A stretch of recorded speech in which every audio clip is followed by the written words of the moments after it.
The broadcast is now starting. All attendees are in listen-only mode. Yesterday was hump. Yeah, it is hump day, Rick. We had a terrific day yesterday, guys. I could take a look at silver, sure. Let's see here. Let me take a look. Not much volume in gold, small in gold. NASDAQ too. We have a lot of buyers, net buying, but 52,000 contracts, a little better than yesterday, which was 45. And you want me to look at silver. Let's see what we got. I would start looking for it. Let me take a look at the dollar. Dollar's getting a small bounce here, but real narrow range on silver. I would say, let me take a look at another chart.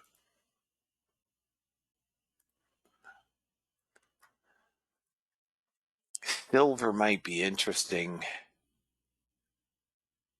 on a bounce off this 285. What I would look for, Dennis, is a move down into this 285 area here. We could even come down into the low of the day and then bounce back up into those of you guys that, have order flow or trading order flow. Get a bounce back up into here or even back up into, we do have an unfinished auction all the way up here, which is interesting. Let me take a look at another chart for you. Morning, Bobby. Hey, Dean, good morning. Yeah, silver has some. I'm sorry, go ahead. What, Dean? I don't see a microphone. Well, you got to have a mic because I can hear you. Yeah, all right. I did all the icons. Something's really slow with GoToWebinar today, or maybe it's just me. Good morning, good morning, good morning. I'm giving you the screens, brother. Okay, I'll see you in a little bit. Thank you, Bobby. Bye-bye. Yeah. See you guys. I'll see you in a couple hours, fellas. Good morning to all 20 early birds. My goodness, I should have put more pastries. I'm just so sorry. Thank you for being here. Let's just take a quick peek at who has arrived the early day of the morning. We have Dennis and Gary Gillian. I like that name. James, Josh. We got Gary Bonds. Good morning, Gary. Lori, Mark, Nigel. My friend Nigel. Pamela Smith, Rick Zeller. I'm still waiting for that data, Mr. Rick. You haven't gotten off the hook yet here.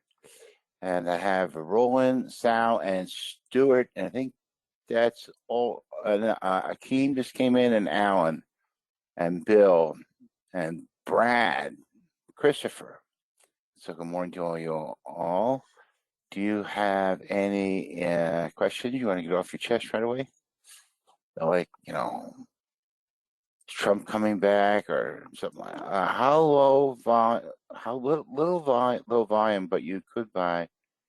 Take a look at silver. Yeah, okay, so I did take a look at silver. Hump day, it's hump day. And then for the 9 to 5 crowd, hey, hump day. Halfway there. Right. And I used to, when I worked at Sepulcor, I traveled almost nonstop for 10 years, such that I worked 50% of my weekends as well. I'd be away at conventions, medical conventions and stuff. Good morning, yes. And traveled incessantly across the United States.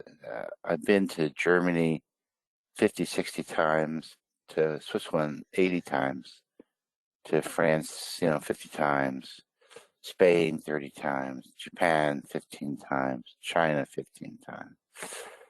Anyway, back in the day when you actually could bring liquids, liquids on the plane and lasers and things like that. And then, of course, they started to tighten down after 9/11. I was in Florida in 9/11 and couldn't get back, obviously. I was right up the road from the Jacksonville Jaguars.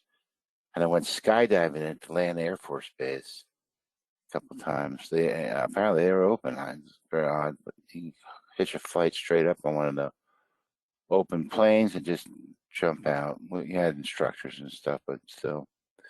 So you missed the. No, I did do the Norway, Denmark, sweep once or twice. I remember to go in Oslo, Norway. I had an au pair who ran up a big phone bill and then left, and lived in Oslo. And I was there for a medical convention on hemophilia, and blood diseases and clotting, type B, and that kind of stuff. I had a chance to go to her door, knock on her door at Amsterdam. Amsterdam's that is such a chaotic city. The way they park bicycles and the way they ride between the canals and stuff. It's really just it's it's like the equivalent of random motion. I mean, like chaos. There's a tendency towards chaos. That's the underlying principle of the universe. It's a tendency towards chaos, and organization is energy, and energy is time because we're linear creatures, right? So when you go into your kid's room, or your mother comes into your room and says, "Oh, your room's messy," we should have responded by saying it's just following the second law, the first law of the universe, which is a tendency towards chaos. If you don't do anything, your house just gets dirty. Just like shit just comes in, and you have to like vacuum it up and get rid of it. And you eat, you make dishes, and the universe likes dirty dishes. They're closer to disorder than clean ones. So if you keep in line with the universe, you're good to go all the time. Right? You're not going to make a mistake. I have a couple of Jim and a GLC that's popped in. I see a Kenneth Weiss. Good morning, Lori. Oh, Lori, I got you. You can get double dibs. Pamela Smith. I think that's anyone at the top end up here. Alan and Keem. Okay, good. That's it. Yeah, the Amsterdam, the red light district was also impressive. I was in a bar in England, a cigar bar, and we just closed. We went to England a lot too, obviously, but we were in a cigar bar with like 5 or 6 of my friends, and this girl came up to me and started talking to me. She was very attractive, and yeah, I'm pretty smart on some things, but not on others. And when I got back to my buddies, they're all laughing and saying, "Did you see her Adam's apple?" I go, "No, I didn't see her Adam's apple." And so maybe I'm just not that quick on picking up on that stuff. One of my friends has 2 sons, and the one son, Henry, all of a sudden decides to go to Iris, which is fine. But they didn't tell me. It's not a big thing you'd bring up at a party. So when Iris showed up, I'm like looking at Iris, I'm going, "Who is that? Who is that?" "Good morning, Pat." And I go, "Is that your son?" "Shh, don't talk about that." Okay, I won't talk about that. The endocrinologists have proposed 5 genders for a very long time, a long time. That this idea of male female thing doesn't work because we have true, hermaphrodites, male female. 1 out of 70,000 or something like that is a true hermaphrodites, right? So has both sex organs. We just typically snip and move on, but endocrinologically that doesn't do it, right? They're sort of built in both directions. So they suggested that there would be 5 sexes. So you have the true male, and then you have the male with female tendencies. We call that, right? And then you have the true hermaphroditic, right in the middle, and then you have a female with male tendencies, and you have a true female, right? So it would be male, merm, herm, firm, female. I'll do that again. Male, herm, male, merm, herm, firm, female. If you like those 5 sexes, raise your hand. If you don't, too bad. Don't give it up yet. They're working on it.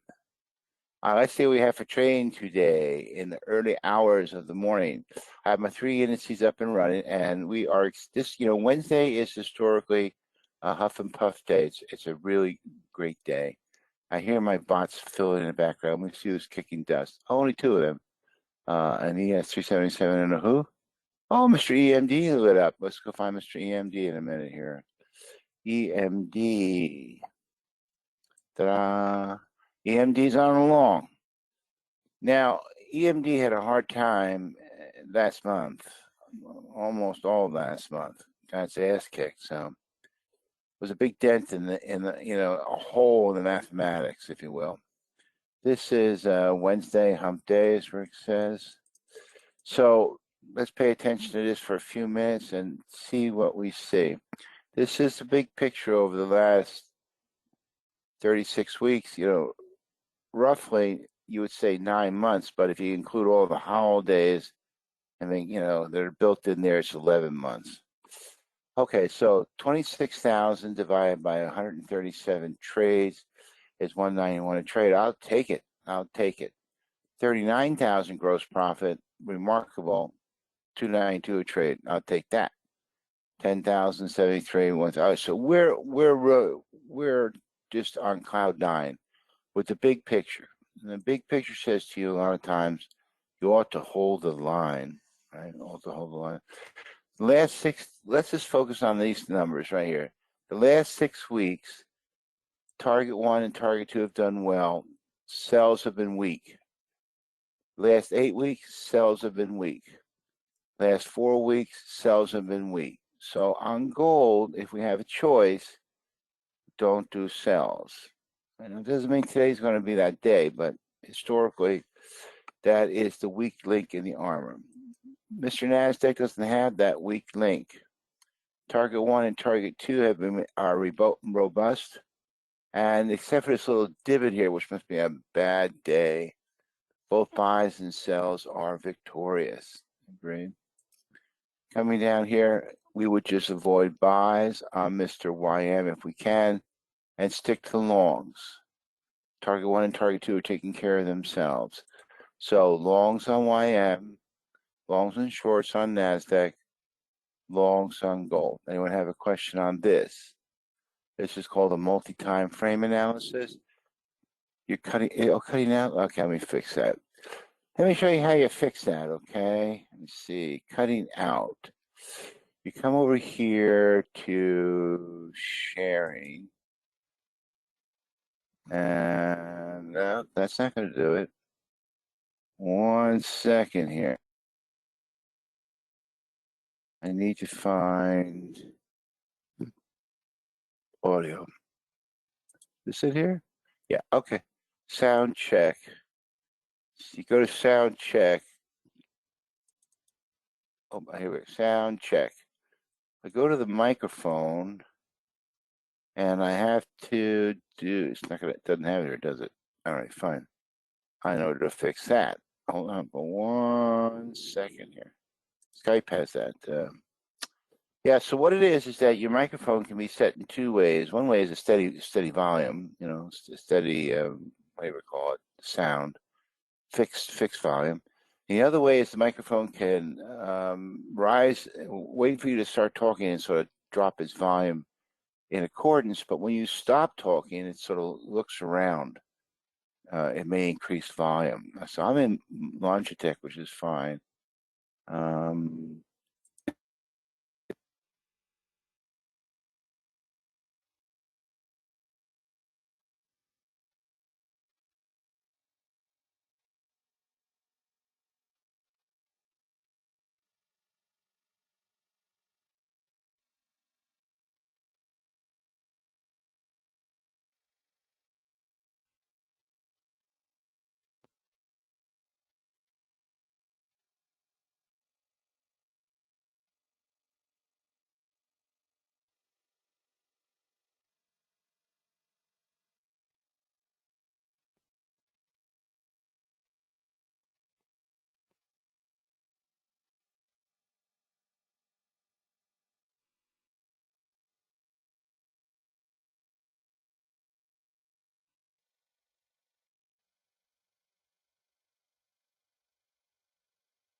How about now?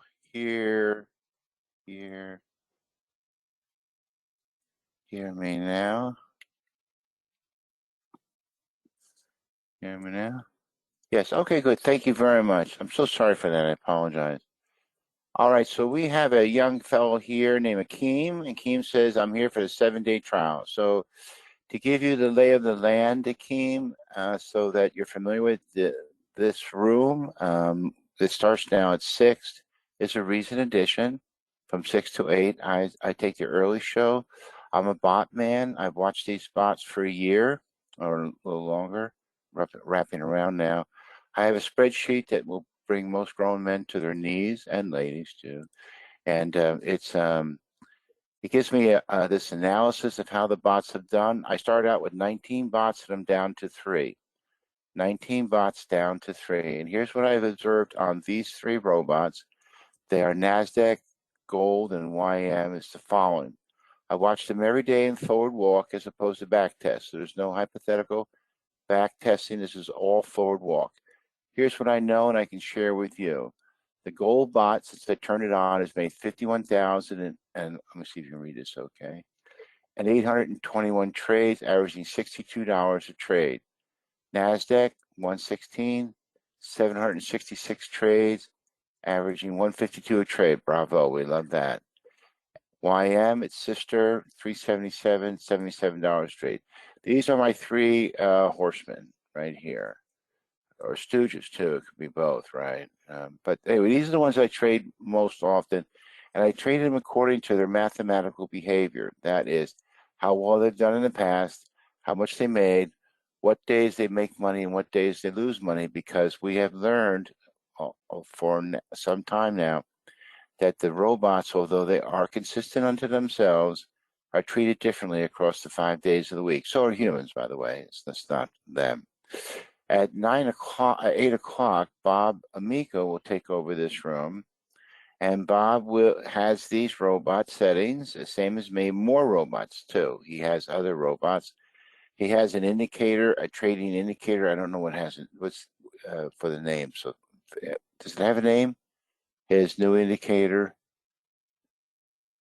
No, no name. Okay, anyway, he has an indicator and he uses that. And then the second big part of the room is that Bobby trades order flow. He's very good at order flow. He's teaching order flow. He's traded order flow for 4 or 5 years. He has order flow trades, and he trades those order flows and the bots in live money. I will trade in live money too. TTP breakout new indicator. Thank you, David. That has a nice name to it. So it's a hybrid room between man and machine, or carbon and silicon based trading. Carbon based trading is human trading, which is arbitrary, discretionary, on the moment. And he's very good at that. And he will get in with a live account, and he'll be off and running. You will see that live account, and I am actually all 3 minute things. You're right, Rick. Mine or his? All 3 minutes. Good point. I'll point that out. We get this out of your face here. Rick brings up. So these robots right here are all 3 minute settings. You see 3 minutes, 3 minutes, 3 minutes, 3 minutes. This is 15 minutes. Just it's built to be on a longer time frame. All right. So does that sort of give you a 50,000 foot view? So this is the quiet time. This is the early bird time. This is, and we have an opportunity to discuss various things here. Given that latitude, Bob will discuss sports. He'll discuss politics. He'll discuss stupid cars, dumb stocks, dumb people. So let's put this into perspective for you even further.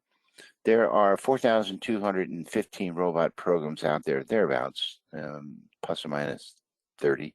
I mean, I counted them all, but they're a little squishy sometimes. And Stryker Industry has 2,800 and some 22 of them. And roughly 1,500 of those bots are cadaver bots, robots that stopped trading some 2, 5, 8, 10, 12, 15 years ago, just are sitting there dead in the water.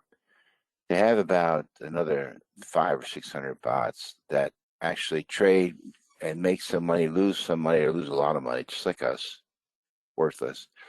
And they only have a few bots that actually trade during the day and make money.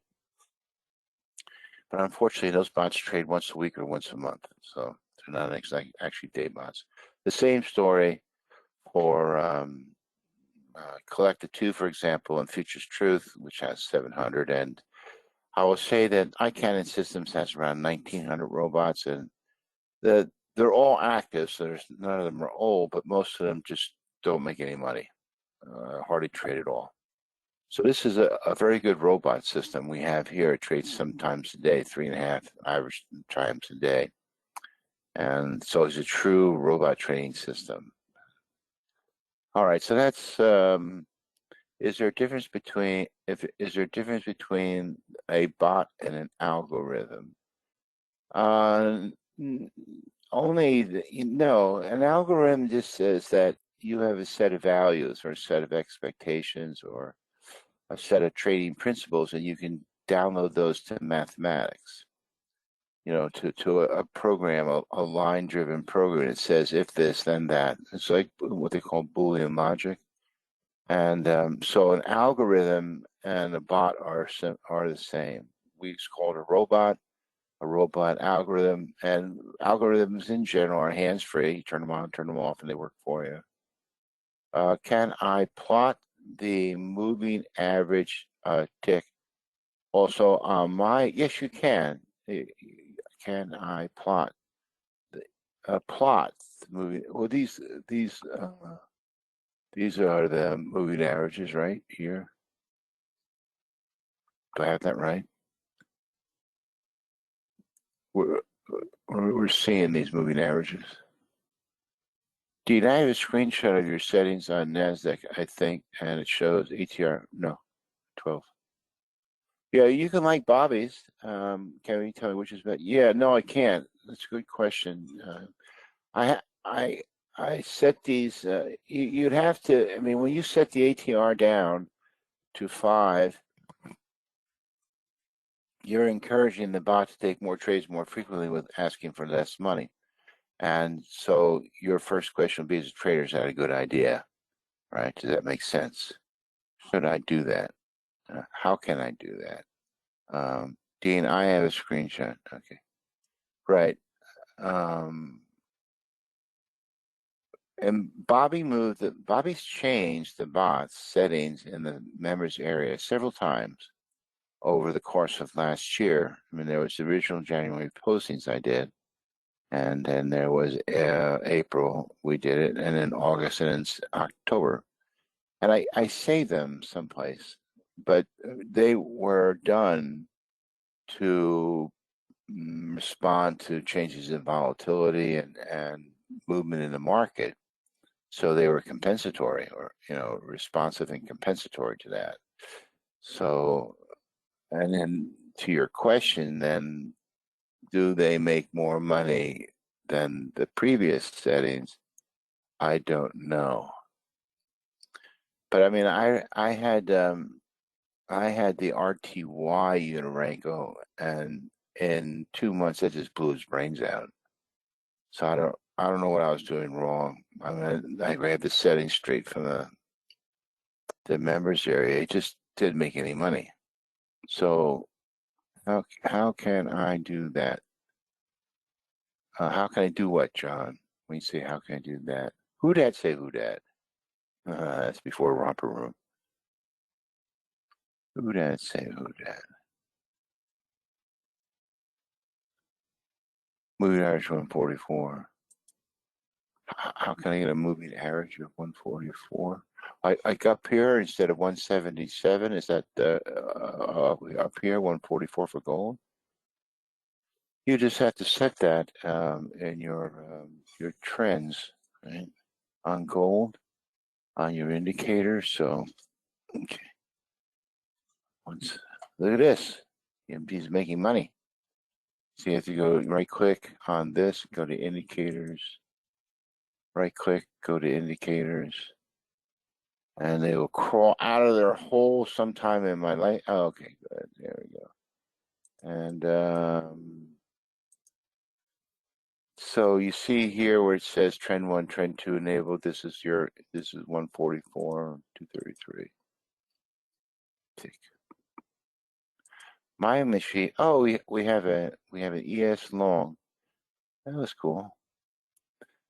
Let me show you something on ES long. So the question would become, well, if you pay attention to ES long, how is it doing? All right, does it make sense for us to trade it? This is my ES long right here, 15-minute. It's taken 65 trades so far, not 100. Anything under 100, I don't have an opinion. 1 second, please. I hear bells. Who is that? Okay, 3 seconds. Taking 61 trades in 65 days, so 0.94 trades a day. Averaging 385 a trade. It's a handsome geometry, so we like Mr. 15-minute. We like it. Here we go. I have another one picking up. I'm going to set this to money. So I'm going to my live account. It's going to ask me if I want to do that. Yes, I do. And we're going to trade micros today. And since I'm not trading the ES 15-minute, I'm just going to take it down. Okay, we'll come back to it later. I need to bring up another money chart. Where is it here? It must be YM. YM? No. Is it?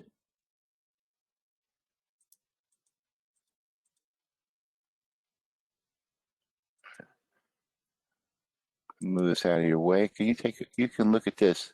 New people to the room, please rate this. It must be YM here. Nope.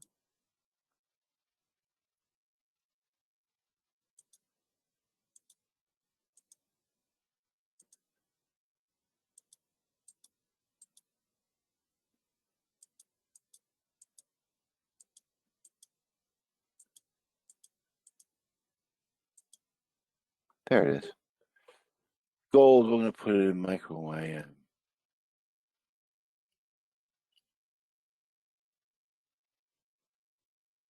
All right, so you see I have these two trade, it's not set up yet, hold on. I have these two trade panels set up here for micro YM and micro NASDAQ. Micro YM, micro NASDAQ. All right, so I trade these 3 bots primarily. And the schedule's from 6 to 8. Trade the bots themselves trade in their own fashion. I may or may not decide to trade alongside of them, and I will use certain methods and techniques to make more money than the bot. Micro trades. We will do a world trade tour each day. If you have any room you want to talk about or you think is interesting for the group to hear, we will drag them out into the sunlight and peck at them. We'll use blunt force dissection and so sort of take them apart. All right, so this is my trading panel for now. None of my 3 are trading. Yeah, that's just the way the cookie crumbles. All right, so did I answer your question, John Jacobs, on how to get 144 moving average? Are you good with that one? Yeah, I can't tell you which is best. Can I plot the moving average times also on my TR8? I don't know what NTR8 is.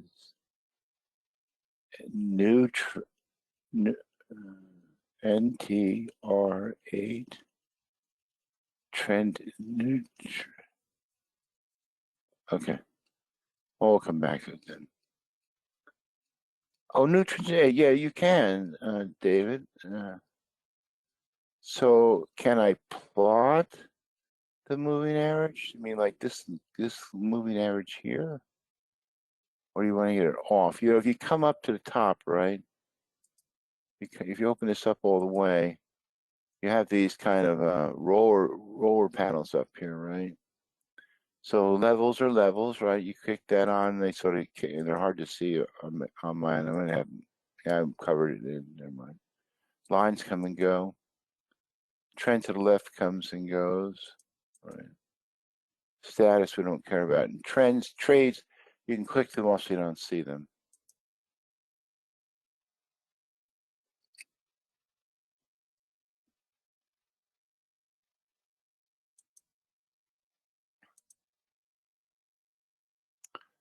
My son plays basketball. It's a hoot watching these masked young buds play basketball. Immunologically, they're immortal. They're a product of herd immunization. I'm sure they've been infected 50 times over, which means now, by definition, they're no longer infectious or capable of being infected, which means they really can't be a carrier or a transmitter, except for their clothes, their hair, and saliva particles that are deposited on them by their teammates and the other team all breathing on them. How dare they breathe during a basketball game? So these various indoor basketball places like the Hab and Millworks and so on have these gargantuan rules about how to how they have to sit and what they have to wear. And, from a perspective of having a PhD in molecular genetics and infectious diseases, it's just all in the right direction, but just all so clumsy.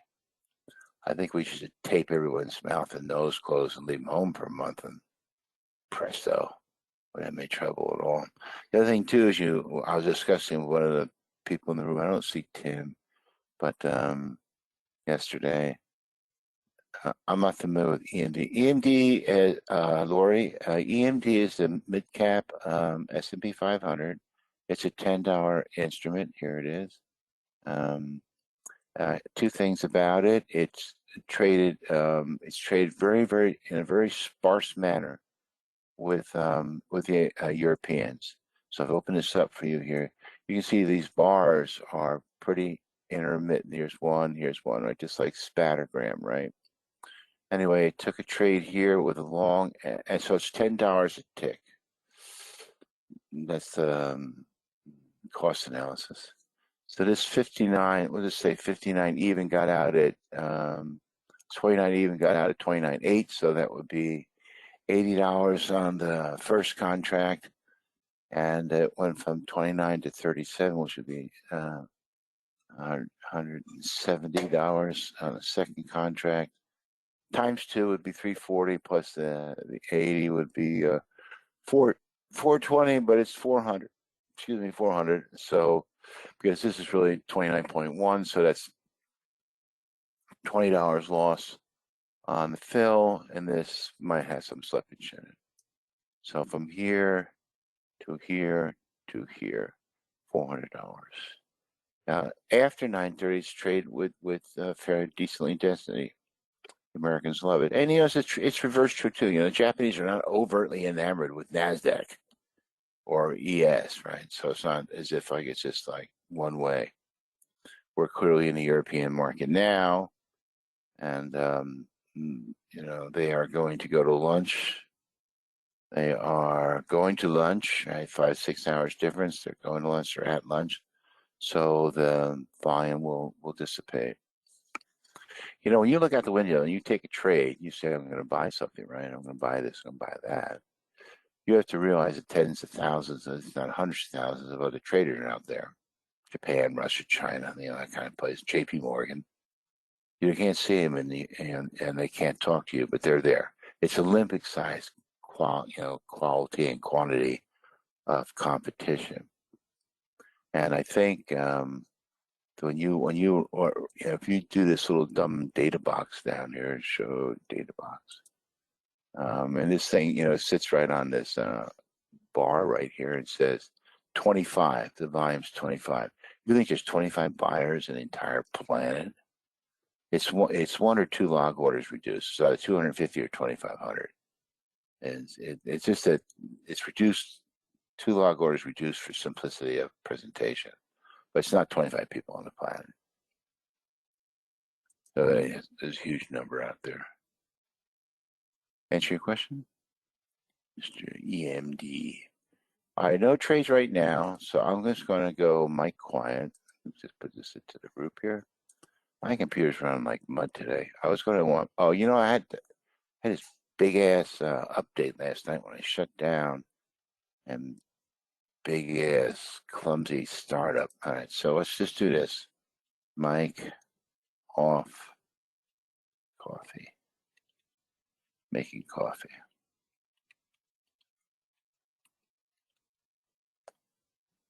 Everyone should read that, okay? I'll watch from across the room and down the hall, over the river and through the woods. All right, I'll be right back.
Put microphone.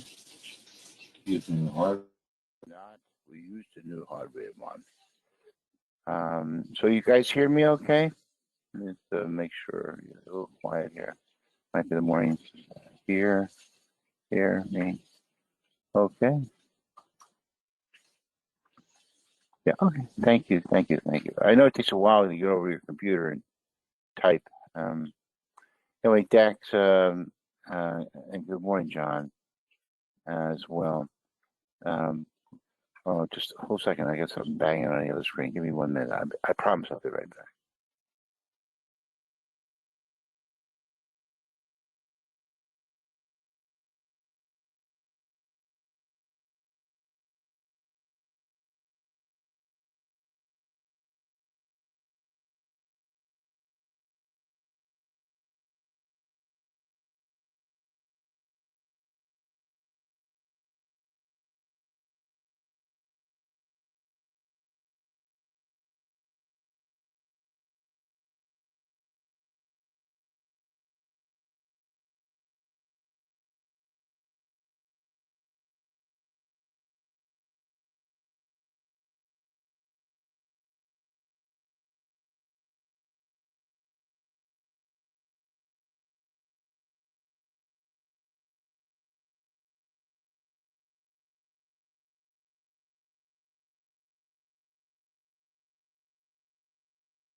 All right, back again. Sorry about that. Today is, let's take a look at news, right? I haven't done news. Thank you for reminding me. Good thinking. And logins are general. Whoops. Look at this. I have a thing here for room logins. Ready? Boom, here it comes. Down. These are all my trade room logins. We got some juice here, don't we? Day by day. Forget about that. All right, so let's go to economic calendar and let's see what we see here. You can do it. Okay, so do you use a set of moving averages or your individual? No, they're all the same, Lori. I have a session on bot setup where I come in and like orangutan your bots to match mine. We're on hump day. As I'm reminded, we have Red Star News. So what do we do for what? I won't be here. This is 8:30. But what are you going to do if you want to match what I'm going to do? Some 10, 15 minutes before the news, I'm going to turn the bots off. This is just for oil down here, petroleum status report. Tomorrow being Thursday, we have jobless claims at 8:30. So we will avoid that. And a lot of times, the news is underwhelming, but we all recognize it as a potential to produce corrupted price movement because of a very small number of people actually trading. So we'll avoid the 8:30 news. So 10, 15 minutes before the news, you turn the bots off. And the question is, how do I do that? And the answer is you come over and you go, bot off, right? That kind of stuff. Turn them off. All right, so my three main bots have nothing to chew on. My ES 15-minute, I can't understand. That must be overnight movement. Is running. My slave bots will be turning tricks and trades all day long. They never stop. That's their job. You know, my oil, let me see, I'll show you oil. You would say like, well, we'd have absolutely no movement in oil. Well, think again. Of course, makes a liar out of me, but here's oil. Only one trade. It's in it now to sell. And it runs on a bracket trade, which is a fixed interval ratio of risk to reward, so it never changes. All right, down you go. All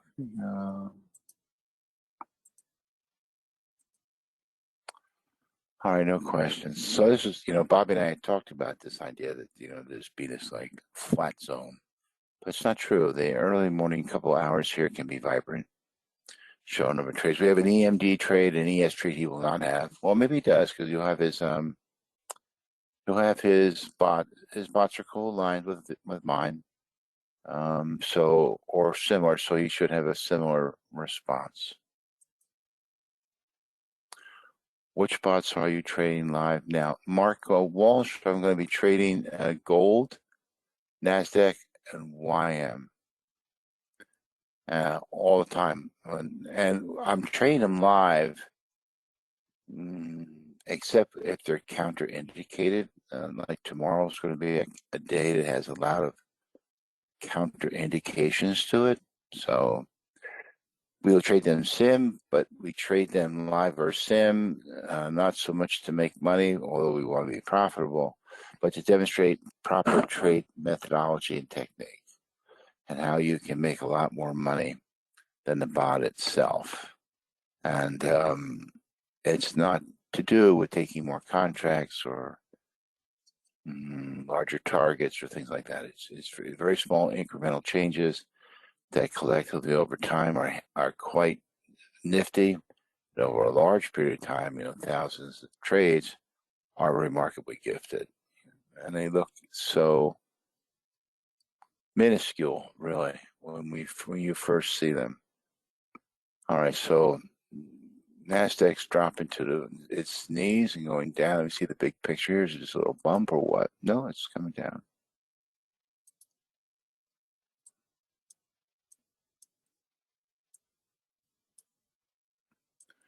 We see a lot. You may or may not know that most of the rooms, like overnight edges or nightly patterns, for example, that trade overnight only buy major advances in the S&P 500 occur at night have for the last 20 years, not us. All right, so this is Mr. NASDAQ came up here, so leveled off what it's worth. This is looks like a decent. This looks like a channel. This is a descending channel here. Looks like one.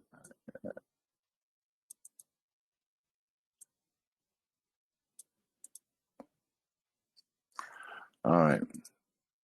And the bots can get fooled with channels. I can tell you that now. They do get fooled with channels. They tend to buy at the top, sell at the bottom. How would they not, right? All right. I wanted to show you this site here at this World Trade Tour. We're going to go over to these boys and girls called World Cup Advisors. World Cup Advisors. I criticized them openly in two of my videos a couple years ago from the standpoint they don't have any women. I find that impossible. Why are there no women? So now they have women. Anyway, you can sort them for percent return from the worst to the best. So let's do that. Here's Sebastian now has been cranking away for, did he just start? No, from 229 to last month. So 11 months, he's lost 24%. So you just need to know there's people out there. Now this guy's been, Unger here's been here before. He lost 18%, so he's done for now. Valerio lost 10%. Too bad, so sad. Stefan Seibert lost 2%. And Petra she's one of the recent women. She's up at 16.8%. Now, we want to make $1,000 a week, $50,000 a year, $200 net a day on a $10,000 account. That's our logic. $10,000 trading account, you make $200 a day, right? $1,000 a week on a 5-day week, $50,000 a year on a 50-week year. So we want to earn 500%. We want to go from 10,000 up to 50,000, right? 50,000 at 500%. So when you see 18 net percent, you would think 500%. And here's Andrew's got it. He's got another one here at 29, and you can see the trade history here because I'm a member. You click on this trade history. Okay, I think there's 10 trades on a page. Is that right? Or is there 12? by 1, 2, 3, 4, 5, 6, 7, 8, 9, 9 trades a day. Okay. 9 trades. So if you go to the end, then it would be something like 45 trades, right? Altogether. So you can see the trade history on this. Bio, performance, says performance report. Let's take a look. All right. So kind of a up and down, not such a stellar achievement. So we'll go back in time here. Okay. Andrew Larry Williams, the famous Larry Williams, has a university named after him. He gets an F. Paige, another woman, good for her. 149, she's cooking. Here's Larry up at 197. Ryan Anderson blistering at 222. Brent at 222. Another woman. I'm so pleased. 267. And Stefan Seibert is coming at 300%. Oh, Stefan. Let's go see Stefan's trade history. Again, 9 per page, 5 pages, so about 45, 50 trades. Hold on a second here. Something punched up. We got some juice. Let's get out of here. We're gonna bring up the. We can just take the. Have a YM. Where are you? Where are you? Where are you? I am. Okay, here we go. We're going to sell one. I'm on my live account. This is pulled back. We're going to sell the ask. 1, 2, 3. Sell the ask. You can do it. You can do it. Sell the ask. Get up there, little piggy. Up, up, up, up, up, up, up. Up, up, up, up, up, up, up. All right, I'll sell the ask again. Come on, we can get filled. If it goes down to 162, I'll sell the ask and get 163. I'm looking for 164. Oh, I'm sorry, I'm on YM close. Out, gold, GC micros, futures. Now, one thing you need to know about futures gold, sell the ask, is that the volume is weak in this, very weak. I'm selling micros gold, just need to know that. But and while micros gold will have the same price as regular gold, it doesn't have the same volume. And without volume, you don't have fill. Without fill, you can't trade. So we didn't get the fill. I was looking for a 4-tick pullback. We could probably get 2. Let me see if it pops back again. It popped back to 1.6, so 6 ticks pullback. But again, the volume is very, very weak on micros gold, especially this early in the morning. I'm looking for an entry at 1.4 versus 1.0, 4-tick better fill. May not get it. And the question next becomes, remember gold. Do we like gold sells today? Yes or no? Let's go over and look at gold sells. Hold on a second here. Monday, Tuesday, Wednesday, gold sells. We are, I take it back. We're not interested in gold sells. My mistake. Close. We're going to go to gold sim just to demonstrate the trade. Futures, golds, gold itself. Okay, we're going to miss the trade now. As soon as I'm done babbling about it long enough. All right, it's going favorably. It has a history of not doing very well. That doesn't mean it won't do very well today. It just means overall it has done very well. And you have to play towards strength. And strength is defined as chronic and consistent superiority or inferiority, right? So it doesn't mean it's going to be exactly that way today, then and there. But collectively, over the big picture, you would be in a superior position if you pay attention to it, and in an inferior position if you ignore it. Agreed? So we are paying attention then to this data that cells have not been doing very well on gold. Now this cell looks like it's off to the races, right? So it's making a liar out of us, and that's okay. We play the big question game, right? Any question on this gold trade then? So I'm looking to get in at a superior fill. We could do this as a classical 4-1. We're going to get 1 tick better fill. I'll put it in here for sell. I'll get a 5-tick better fill right here at 141. Sorry, at 41.5.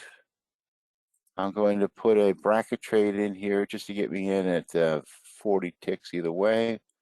So that if it gets filled, I'll be plus or minus 40 ticks, right? And I'll move my stop and target to match the robot. So it had a good thrust down, which is nice. And let's ask the question, what is this trade? Let's ask the question, what is this trade? And this has the same geometry as before. What do you see here as a pattern? You know, your eyes are very good at establishing patterns. So we're just going to draw a few lines and say we have a down slope here, great. And we might actually have then, if we were to think about it, I don't want that, cancel. We would have maybe a descending wedge. Is that not an unreasonable pattern? Stuck there. Not an unreasonable pattern, descending wedge. We could probably just clean it up a little bit. Or if we wanted to, we could go do something like this. It'd be a descending wedge with a slightly lower asymptote, right? Pattern there. That's our data pattern for now or here. All right, so you see we're losing a little money, so I got to fill, right? So I'm in a 41.1. I'm on sim. Oh, I'm on my dormant account. Sorry, I have to close it out. Just give me a second. I don't want to trade live gold. We're trying. I can do live gold. I just have to go into a GC account. All right, is it up? Okay, so I can sell the ask. All right, so I'm in a 41.2. I have a 2-tick pullback.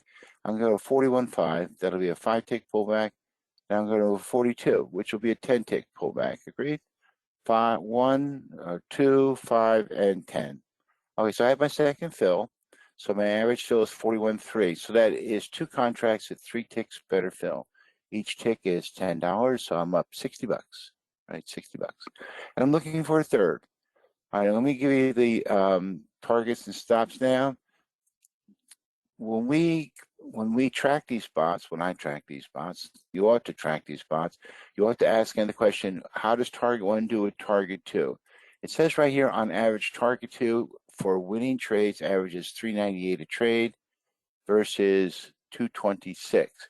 So we know that target 2 makes more than target 1. Knowing that now, what do we want to do? We want to get our money off at target 2, 38.9. 38.9. There's target 2, but I'm going to make mine 38.8, which is actually, I'll just go one more. 38.9. Open this up, I can't read it. So here is the actual official target, 38.9. I'm going to go 38.8. I'm going to ask for one. What happened to it? Did it disappear? I killed it, didn't I? How rude, right? 38.8. This will be a buy stop. I need a second one for a buy stop. I move them together. All right, there we go. So my stop is at 38.8 versus 38.9. It's a 1-tick better fill. 1-tick stretch fill, if you want to call it. So I'll make an extra $20 on the exit, which I like, right? The same thing here with the stop. The stop is at 43.1. My stop would be at, let me just move this down. My stop would be at 43.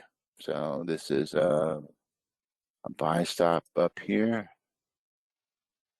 Probably can't add a second one. I can probably put them together. All right, they're just sitting there. But anyway, the 1-tick better fell. So I'll say $10 on the exit. I'll make $10 on the target, and I'm up some money based on the entry. Any question on that trade? And again, you say, well, it's only a few ticks, but if I make 2 or 3 ticks per trade on 1,000 trades, I'll make $2,000 or $3,000.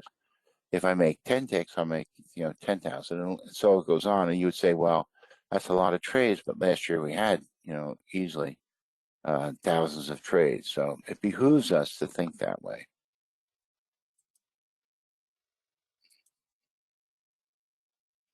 Any questions on this trade? Anyone in this trade, even with Sim? Following the gold trade? Following the gold trade.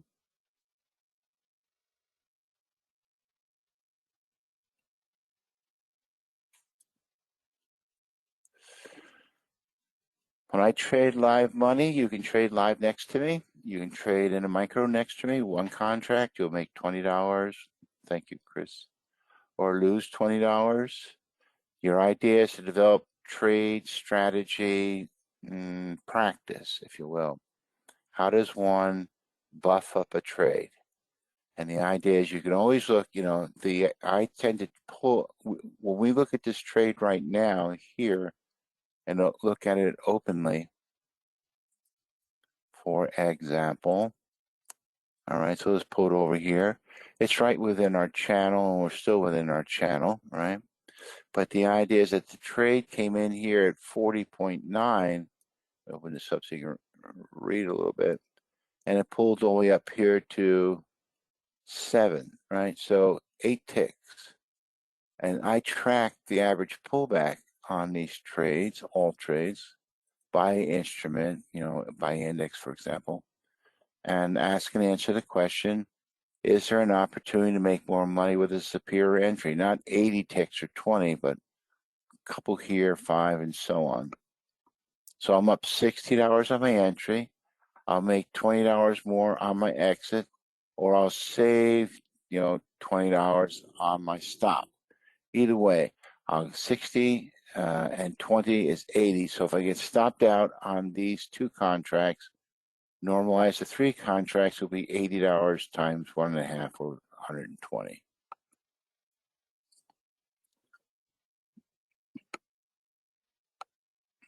And our last advisor is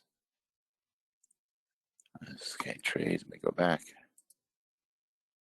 And Zebra. All right, so World Cup Advisors is a place where these are managed accounts, managed care accounts, whatever you want to call them. You give them their money. They charge you a certain amount of money, subscriptions, $300 a month. You can see here, and $300 a month, $250 a month, $250 a month. So they're being paid a monthly fee, whether they make money or not. It doesn't matter, and they will pay you the same.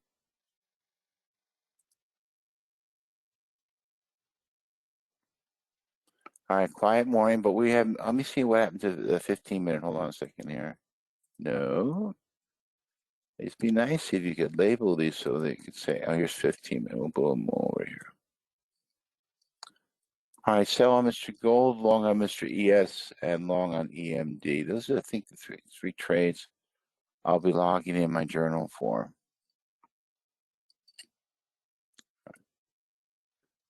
All right, I'm going to put the mic off.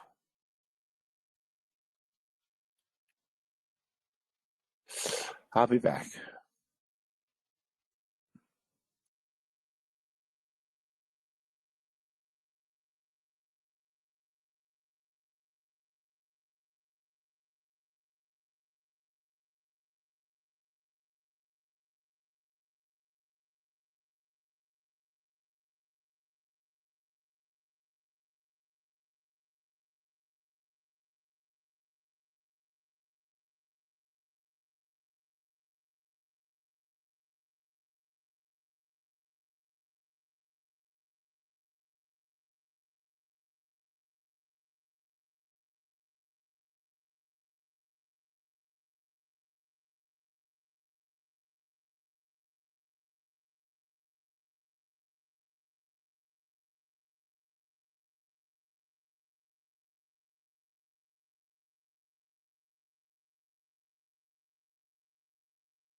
Okay, back again.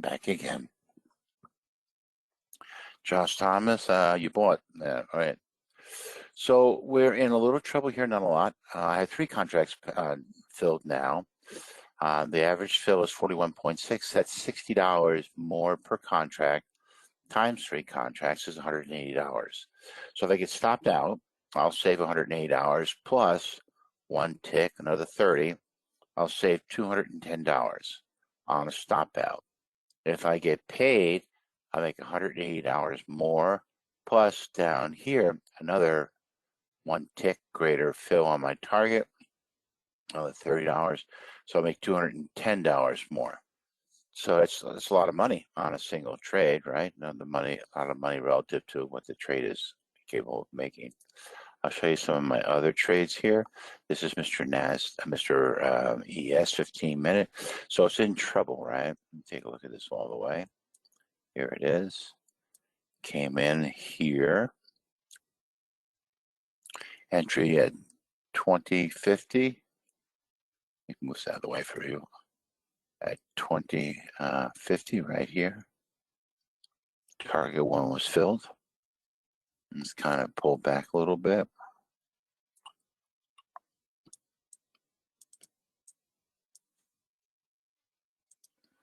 This one of these trades has kind of gone up to target 1 and come down to baseline and below. So we'll continue to watch it.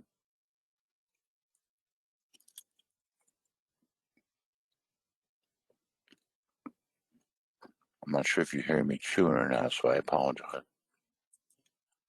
Now, gold bond hasn't taken any trades. Same thing for YM slave bond. Nasdaq Unirenco is also quiet. Quiet. Yep. Bonds, of course, they be quiet.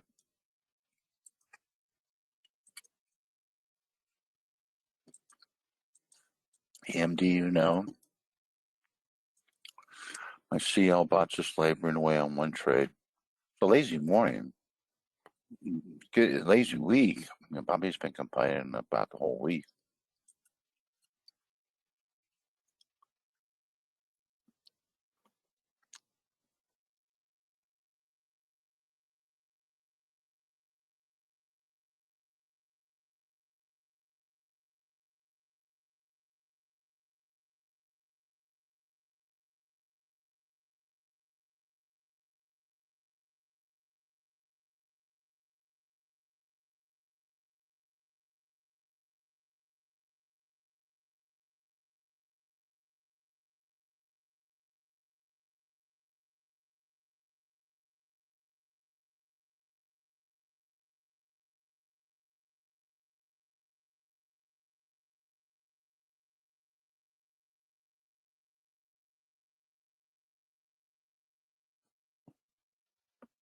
Here's something for the group, an open question. I have a PhD in molecular genetics and infectious diseases from Rutgers Medical School.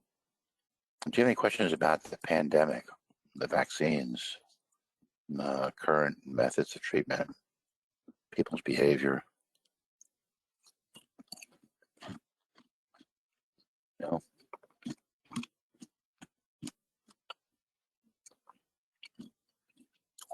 One of the largest selling products in the United States, worldwide actually, is anti-aging products.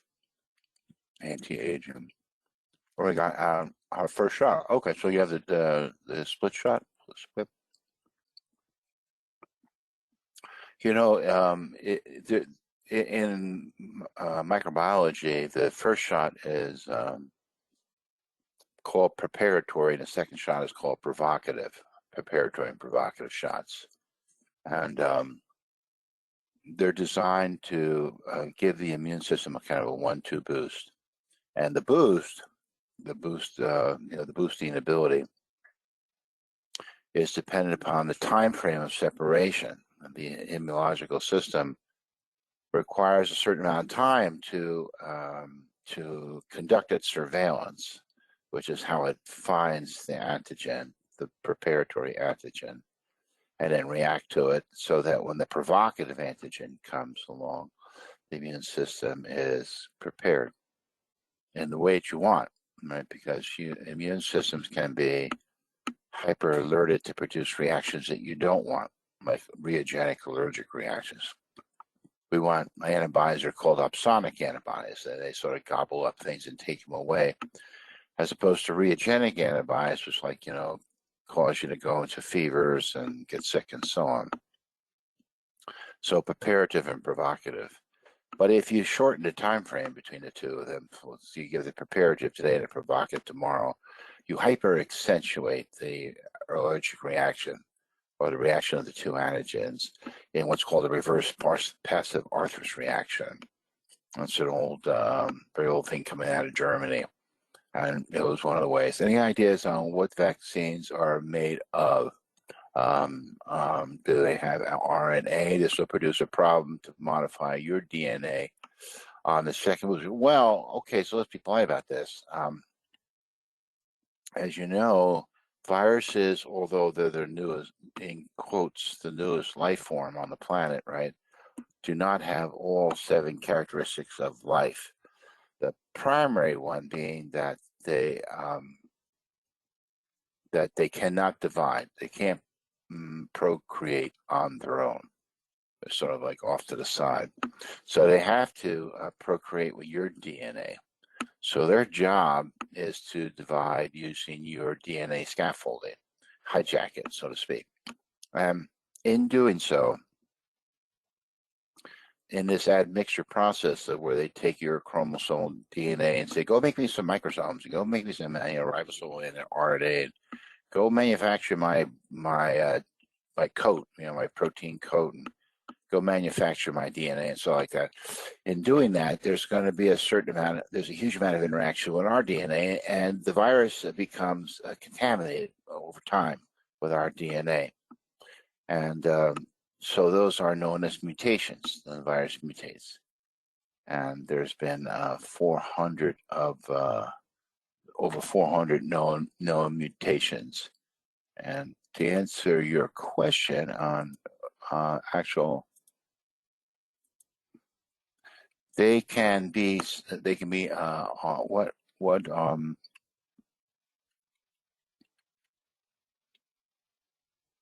are they made of? So they can be a protein coat. That's a common one. They can be that's about which so inactivated, where the virus is inactivated, it can be killed by heat, for example, or radiation, or it can just simply be inactivated by chemicals, right? Are made from protein or other small pieces taken from the virus or bacteria, in this case, the virus.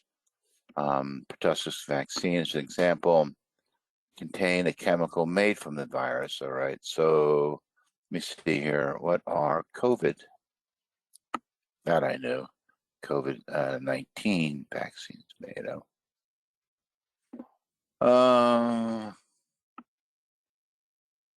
Mayo's easy. They're neutral. She's the wind. Breastfeed. What are the various ingredients for COVID-19? Here we are. Because they will vary. Are pieces of so they meta-RNA, right? Mitochondrial RNA. So we are DNA creatures, but most viruses are RNA creatures, right? Instead of the virus particles, the vaccines do not contain a live virus, inactivated, or preservatives. Okay, fine. The genetic material for vaccines falls apart naturally in a few days. So after your body has had time to make it, so it just sort of degrades, which is why you need 2 spikes.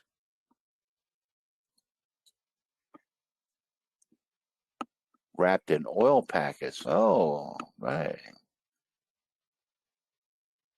Pfizer had, so this is the BNT thing is the mutation deal, because it breaks down quickly. It's stored, it has to be stored so it doesn't break down. It's mixed with salt water shortly before. Just a little piece of DNA, obviously critical to the bacteria. Single-stranded messenger RNA, all right. Could be mitochondrial messenger. I'm not sure which it is because the M's are used. Oil bubbles, fine. Saline solution, fine. Moderna vaccine is all right. Yeah. So your comments well taken. That's the composition of matter. No, I wish we get a trade here before. Oh, so look, we're making a few dollars. I'm up 290. I'm up 290, and I lost my arrow here.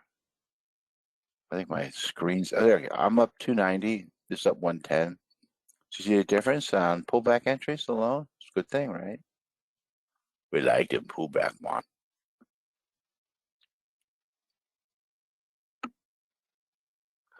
All right, so that's the vaccine.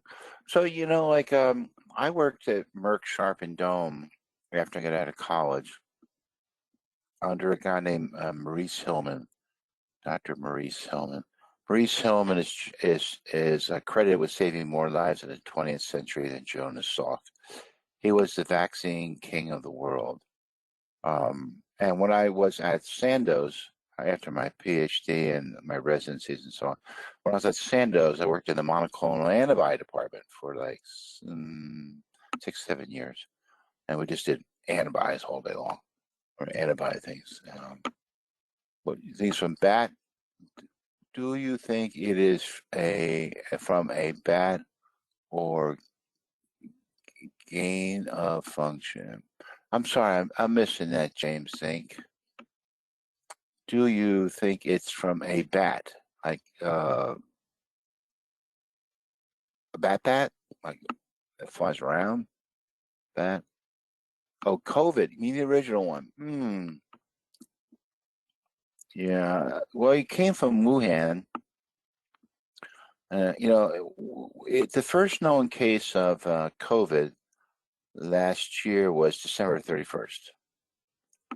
And by January 3rd, the Chinese had published the genetic structure, the entire genetic sequence. It was published. I read the paper. It didn't have a war virus. Yeah, it didn't have a. See, here's the thing: when you talk about viruses having coming from a bat or a rat or a snake, for example, you're proposing that they have a vector. Like, the bubonic plague had the rat as a vector, and mosquitoes have malaria has mosquitoes as an insect vector, which means that its transmissibility is enhanced dramatically, right, from one person to another. Because in the case of the bubonic plague, the virus is carried by the rats. In case of malaria, it's carried by the mosquitoes. We don't have any evidence of an animal or insect vector for bubonic for a COVID virus, any of the viruses actually. If it did, we'd probably get sick by the hordes. So that's and it doesn't really have much of a surface contact either. We don't get COVID by snorting the dust on our counter, for example. So in that sense, we're spared. You have to have almost immediate contact, and that can be. And the idea is that if you ever slept in a car overnight and woken up the next day, the entire car is like a sauna bath, right? Because of all the moisture that you breathe out at night or breathe out all the time. So if you're sick, that moisture will be infected with COVID. You form these small droplets. And I don't know if you know this, but when things dry, the surface tension on small droplets can rip things apart like they're just disastrous. So one of the ways that water purifies itself in Mother Nature is to form droplets and dry out. The surface tension from the curvature of the droplet becomes so intense, and anything inside that's just ripped apart. And of course, water freezes itself purifies itself by freezing as well. So it crushes everything down into a small amount of space when it freezes, called eutectics, and pulverizes things. So when we talk about the idea that it would be able to be communicated by droplets from your mouth, the way that the virus is protected is with the proteinaceous solutions in your droplets, right? Your saliva, right? And because you have a huge number of pathogens in your mouth all the time and your throat. Everyone, has these known pathogens. So we just add one more, right? The virus itself. The sucked face is actually a dangerous thing. All right, so our goal is just sort of puttering along. It is 3:37. Bobby's going to enter into the mix very soon. I appreciate you guys being here. So just to summarize, like from what I heard in the 3 questions, these are my 3 robots here: one A, B, and C, Huey, Louie, and Dewey. I'm tracking the ES 15-minute, which has done remarkably well. I am tracking EMD, which has started off remarkably well, took a punch in the nose last month. And, I will tell you the following. The big picture about, what works and what doesn't work is helpful in the following way. Let me show you the profit loss per month, just for the moment. This might be it. Here we go. So I started last year. This is March of last year, so this will be next month, right? Gold made 1,700 and Nasdaq 35,000. Well, I'll take that. April 3, 2, so 5.5, 27.41. So we're up to almost 7,000. 5 and 6, 11,000. In July, 3, 10, 20. Oh, choice jumping, right? August, 16, 16, and 3. So just a tiny amount of money. September, kaboom! -4, -10, -9. Well, that's an ugly month. And I look at the week before September and it was good. And I look at the week after September and it was good. So what does that tell you? September's all by itself. What happened in September? Something different. For sure, something different. Hold on 1 second here for a minute, please. Heard something kick in. It would be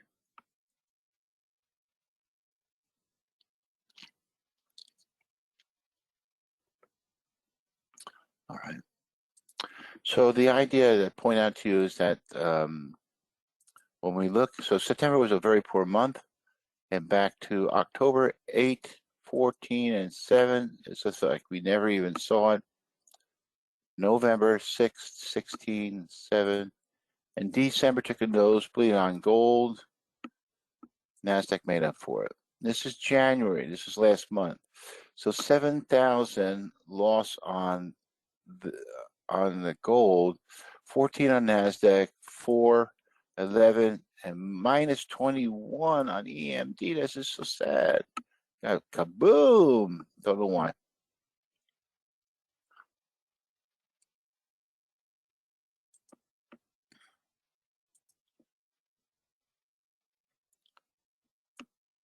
So if you're trading today after I leave you and you go about your way, you want to be conversant and observant of this Wednesday trade data. You will be looking for longs on gold if you can get them. Nasdaq can come and go. The same thing, you want long sells on YM. Short buys can be left behind.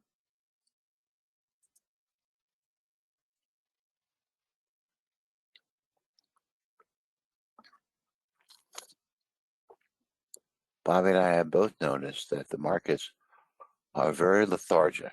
Right? Here it is, 50 and 130. This is the 180 that I'm up. Right, I'm up $180 on the same trade. I could close out this trade just because of my pullback entries and be far ahead, right? But I'm going to see the trade to the end.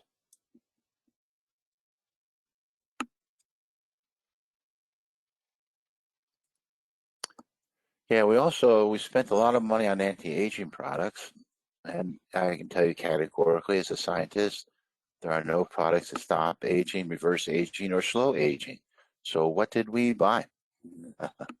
If none of that shit works, we got temporary enhancements that we might call it. Your face looks a little softer for a couple of days, feels softer, looks less wrinkly. They say, they say it looks less, less wrinkly. How much less? You remember, a thing that can't be measured can't be understood. That's Einstein. So if you can't measure wrinkles, you can't measure less wrinkles. How can you be sure that you have less wrinkles? Nicely done. Oh yeah. Do you include your? No, I mean include the commissions in the analysis, John. I don't take commissions out because they produce a negative bias. If an index makes $10, it makes $10.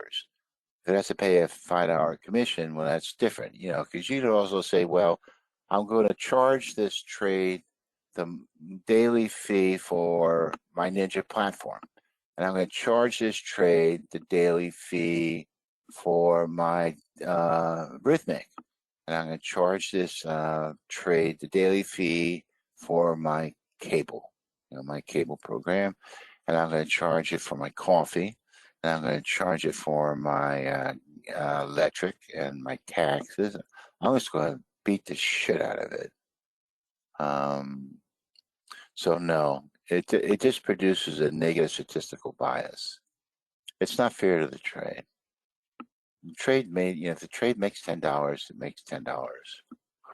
Yeah, thank you. Nicely done. It's just simple pullback. Understand it. After I thought about it, it didn't matter. Well, it could. I mean, you know, you do get hit with those costs, but you don't want to compile them into your thinking, because they're always going to detract from the overall profitability in a way that's not related to overall profitability. It's just simply the first charge of many charges that will appear against the trade. The trade needs to pay for all those subsequent services and costs. Somewhere down the line, you have to take the money out of the trading. Like my trade account, I think it's like 28,000, and you know, it has to pay for a lot of stuff. It gets hit with Rhythmic all the time, Rhythmic fees, and on 2 machines, and it gets hit with this fee, and it gets hit with that fee, and it gets hit with this domain fee, and the list goes on and on. And you can see that gold basically has, let me see if we can just figure out what gold is doing on the basis of its pattern. Let's see here. So we drew this, oh, it's still in pattern, right? We're still in good shape here. Oops, sorry about that. I want to move this. Now, if I were to do, let's say, maybe this, do this, this little bump. So we'll just take the bigger picture. Gives a smoother ride. If you keep close to these lines down here, this is what we're looking at. But if I stay up here a little bit, so we can still, you know, bang around inside this ascending wedge until we've sort of exhausted the. I mean, when you see something like this here, this bar, this is a battle bar, right? And there's a big battle up here, and then you know, there's a big battle up here. These are battle bars, right? You want to pay attention to them as best as possible.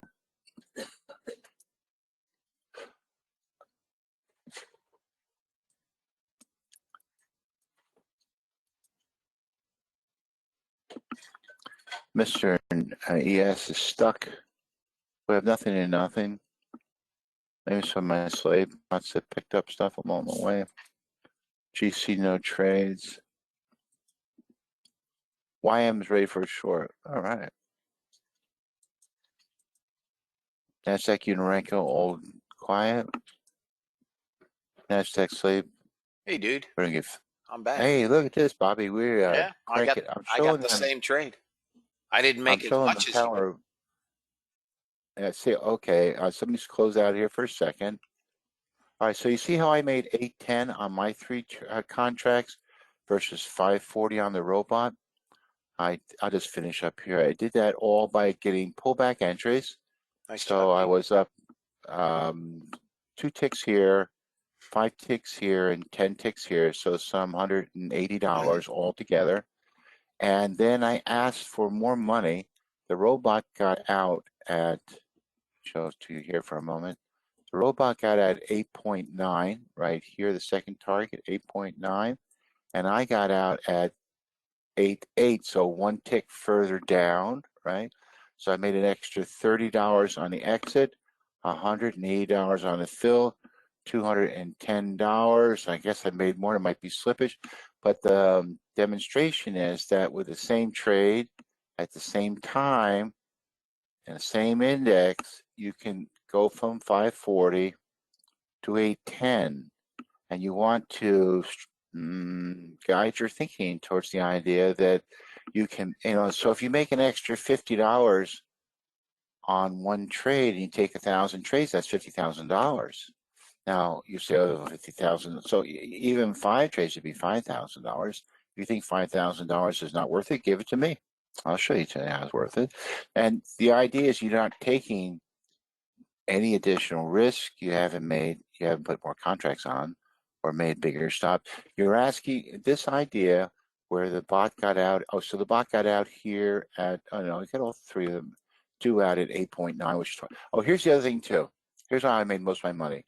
I had better fills. I made $180, but I took everything off at target 2. I had no target 1. I had everything off at target 2. So I took the contract at target 2, target 1 that the bot used here, and applied it all to target 2. So my ATM was essentially 0 times 3, not 1 times 2, which is what you see here. ATM 1 times 2. My operational ATM was 0 times 3. Now, why do I do that? Because as I showed you, target 2 historically makes more money than target 1. You want to structure your trade as an individual human that is guided towards strength, away from weakness, right? So since target 2 is superior to target 1, you want to do the target 2, man. So 540, 810. Decent thought. Yeah, it covers your costs, right, Lori? It covers a lot. I mean, and if you can do this kind of, like, let's say, for example, you were trading Mr. ES right here on the bottom, and he's a long and he's pulled back. You would be thrilled to get in at a fill superior to Mr. ES 15-minute. And that would be easy, right? And so the next question becomes, well, what are my opportunities for getting pullbacks? And the answer is they're handsome. The robots are built to take a lot of heat. They do well, and they get a lot of heat, which is opportunity for you. You always want to get one contract in at 1 tick or better fill. The original entry here was 41. I got 41.2, 41.5, and 42. So I had 17 ticks. $170 extra on the entry, $30 extra on the exit is $200. And by taking everything off here at target 2, I went from 200, which would be 740, up to 810. Good deal? Yes, Bobby. Hi. Good morning. Good morning. How was your gymnasium? It was good. It was good. And I got to tell you, Dean, I think I'm smarter just listening to you. Well, I'm a lot smarter for listening to you. I mean, I actually can like banter about all kinds of stuff now. I'll admit I don't understand half of what you say, but I'm getting there. Yeah, I try to teach the idea that we look for superior pullbacks in a designated way. Yep. When we take a target stretch a little bit extra, and we foreshorten the stop by a little bit. We just snip off little pieces here and there, and there's a couple ticks and a couple ticks and a couple ticks, and you say, okay, that gives me $70. We had 1,000 trades last year. That would be $70,000. 70,000. Yep. So the idea is like micro, and it's a handsome way of doing business because it gives you something to think about as a trader. Guys, do you have any more questions? If not, I'm going to let Professor Amico step into the. Let's look at questions here for a moment.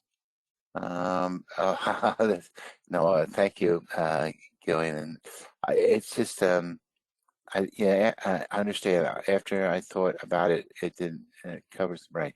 So and I can show you that. I'll drag you on for 1 minute on something that I prepared as a PowerPoint, which is designed to punch out your full understanding of this empirical logic of just a two ticks here, 2 ticks here, 2 ticks there, 2 ticks here. Worthless, tiny little bit. Not true. Let me show you the trades that I want to bring to your attention for a moment. And I have 3 of them, so the slides will go by fast. Okay, so here we go. This is an actual trade taken in the room. So the idea here is I put on a slideshow for you and bring it up and stagger around. This is the trade. It was a sell on gold 160 on target 1, 270 on target 2 per contract, right? So if you took an ATM 2 by 1, so 2 contracts off at target 1, 1 contract off target 2, you made 590. On 100 trades, you made 59,000. If you reverse the order and take an ATM of 1 times 2, which is what I use, you bump up to 70. So you're up 11,000 on 100 trades. 1 tick better fill, extra $30 times 3. You're up to 73. 1 tick better fill on the exit, another $30, 76, right? And you take everything off at ATM, ATM 03. So you go from 59 to 87. You haven't changed really very much, right? So then here's another one. This is a sell on Mr. NASDAQ, target 1, target 285. So the trade on a 2 by 1, 2 off here, 1 here, 100 trades, $40,000, agreed. Reverse the order, 48. And we know reversing the order is a good way of doing business. 1 tick better fill at entry. You can get 1 tick all the time, 49. Oh, big whoop, right? Another tick on the way exit, 51. All right. But if you take everything off at target 3, presto, you go from 40 to 58,000. You have to think that's a decent way of doing business. Here's Mr. ES. Target 1 with an ATM of 2 by 1, 52,000. Target 2, reverse the order. You see $712 here. We got $712 up here. This is actually the trade, right? If you get 1 tick better fill, 1 tick better fill, coming and going, in and out, right? For example, just 1 tick more, 1 tick more. I mean, you can see this trade was quite gracious, right? Take everything off. So again, you can go from 52,000 up to 100. And sooner or later you have to think that's like real money. I won't do it anymore, but you get the point. We'll go over it each day like that to reinforce the idea that the robots are loaded. Now, when I present the idea, the data, it's turn them on, turn them off. Turn them on, turn them off. Turn them on, turn them off. But when you trade as a human in stride with the bot, using the bot as your template, as your guide, right? Your spirit guide, you want to sort of triangulate your thinking above and below, beyond and consistent to it in a way that can give you more money on the way out. All right, that's it. I appreciate. I'm up to 100 people that are coming in for Bobby. I know that. Any last questions before I turn it over? Thank you, Gillian. That was very nice of you to say. And by the way, for all my education, they didn't teach me any of this in business school or law school. I had commerce law, but not even close. And mathematics and science, of course. I don't think, we did go over mutual funds, if the amount of information fit in a thimble, but classical investing, classical trading, not a peck. You're welcome, Lori. Of course. Bobby, are you in the vicinity? I'm here, Dean. Yeah. I'm here. Okay, so I'm finished for the morning. I've got my one gold trade in. That's my contribution to the society. Thank you all for joining me, and I'll see you tomorrow morning, okay? Thank Bobby, you, it's Dean. all yours. Yeah. Okay, bye-bye.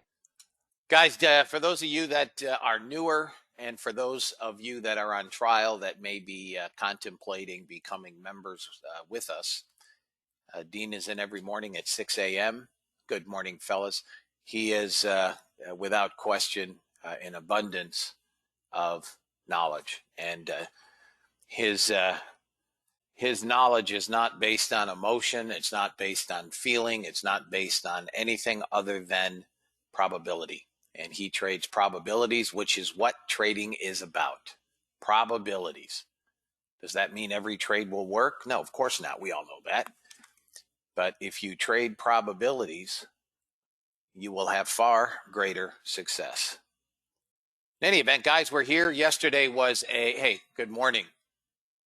All right, James, let's break some records. Yesterday, guys, was a stupendous trade in the room and with the robots. The robot for me is up $460. Dean, I think, is well ahead of that based on his style of trade with the bot. But I am up $460 on that gold trade. I currently have the Russell NASDAQ robots on, and of course ZB. Good morning, Yuri. ZB is well into shorts. The probability of us getting along is probably slim on ZB. It has hit 2 out of the 3 targets, but that trade originated last night. For those of you guys that are new, you seriously want to look at ZB. It is a terrific chart. Crude, in my opinion, is going to break out.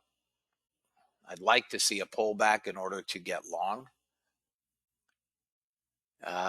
Gold looks like it may head down to about that 36.5 area. We could get a small bounce in here, but it's just trading back up. It could go to 39.940 area before it rolls over again, but 15-minute is well into a short. That was at 5 a.m. The 15-minute started a short. So our bigger time frames are red. I'm going to watch silver again today, and we will see what we get. For those of you, I say this every morning, for those of you that are not paying attention to member Skype in the afternoons, you guys are missing some trades. You're missing a lot of trades. Yesterday afternoon in member Skype, I took a long on crude. I want to say at 73 with a 98 target 1. Target was hit and filled. Final target of 28. Target was hit and filled. Good morning, Daryl.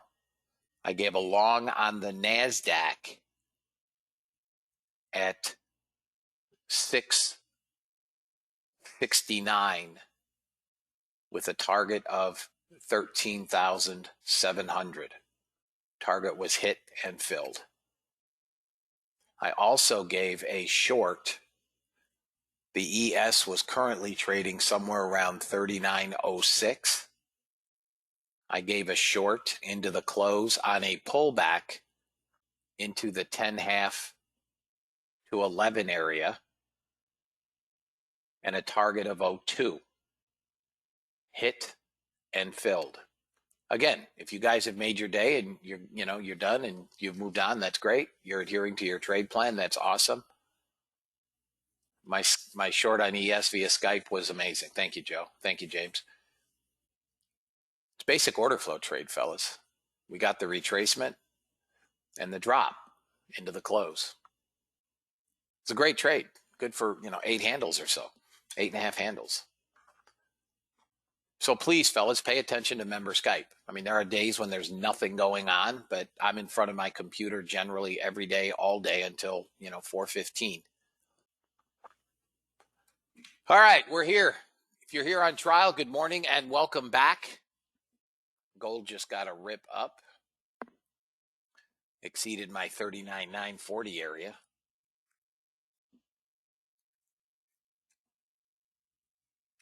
Crude, crude could trade 59.25.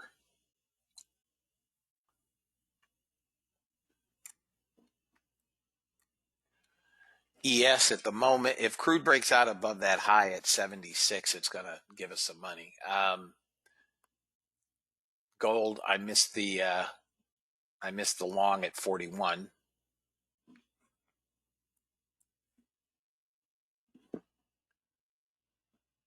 Hey, Scott, welcome back. Yeah, we're into some noise here. If we can break above 4, we can get to 44.2, maybe even 45.2. If gold can break out above 49.5, again, we do have a small positive delta today in gold, but if it can break out above 49.5, good morning, Chris. Shock, good morning. She's off to the races. For my trials, I did send an email out again yesterday with the daily video. I sent it to every one of you is in my benchmark email. When you guys signed up, I added you to benchmark email, and I sent you all out an email yesterday, a follow-up. If you did not get it and you'd like to see yesterday's recording, you can either send me an email and I will send it to you, follow me on Vimeo, or follow me on YouTube. All my videos are posted.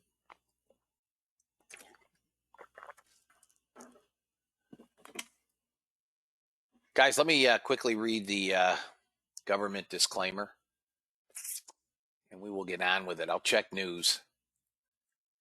Aside from the obvious crude inventory, U.S. government required disclaimer: futures and options trading has large potential rewards, but also large potential risk.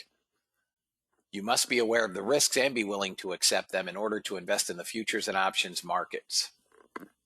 Don't trade with money you can't afford to lose. This website is neither a solicitation nor an offer to buy or sell futures or options. No representation is being made that any account will or is likely to achieve profits or losses similar to those discussed on the website. Past performance of any trading system or methodology is not necessarily indicative of future results. CFTC Rule 4.41, hypothetical or simulated performance results have certain limitations. Unlike an actual performance record, simulated results do not represent actual trading. Since trades have not been executed, results may have under or overcompensated for the impact, if any, of certain market factors, such as lack of liquidity. Simulated trading programs in general are subject to the fact that they're designed with the benefit of hindsight. No representation is being made that any account will or is likely to achieve profits or losses similar to those shown. Last but not least, past performance is not indicative of future results. The fact that I take live trades does not lend more or less credence to those trades. Trade according to your own account size. Trade according to your tolerance for risk. There's our disclaimer. I've turned off my bots, and I will wait until after 8:30 news to turn it back on. For my trials, or for my members, actually, I guess it applies to trials.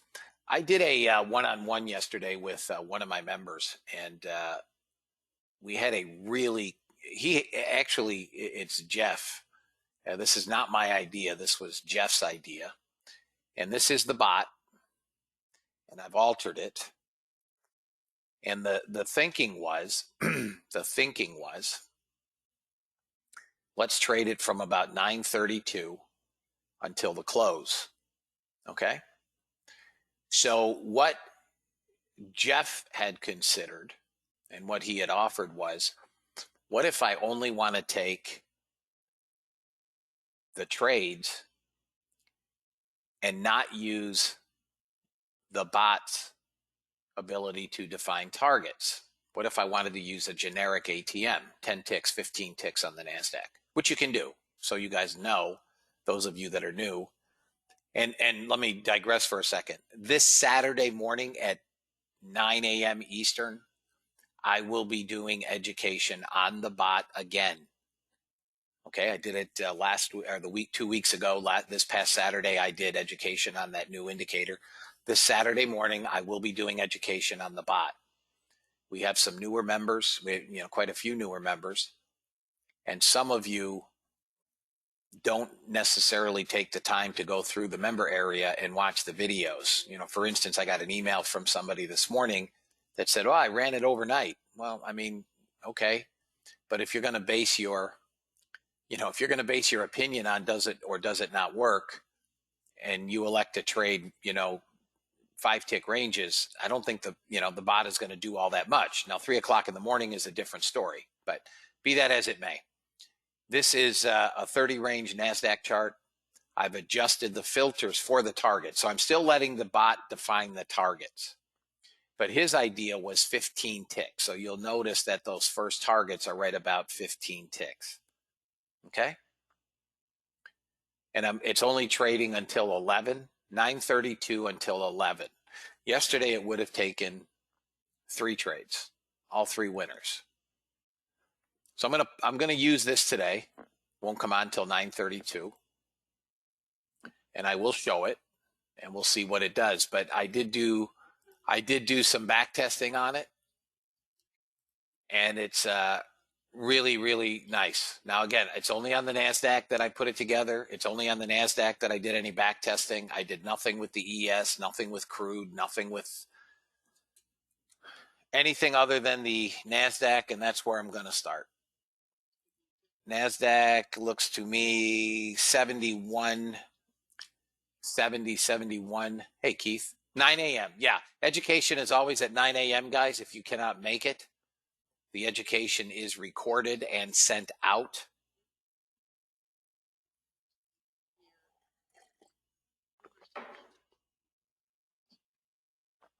$9:32 on that one. Now I just turned off my bots in anticipation of news. And here's another winning trade on gold. 20 ticks. I turned it off in anticipation of the news in 18 minutes or so. And would have been up nicely on the day. Any idea where gold can go? Yeah, I'll tell you what I see. Gold 51 and 51.6, 51 and maybe 51.5 and 59. I have it marked on a bigger time frame chart, and 59.5. 3 minutes, Keith. 3 minutes. Good morning, Gregory. Very good morning to you, Greg. No, you don't get an invite to education, guys. I don't send out emails for invites. For those of you guys that are new,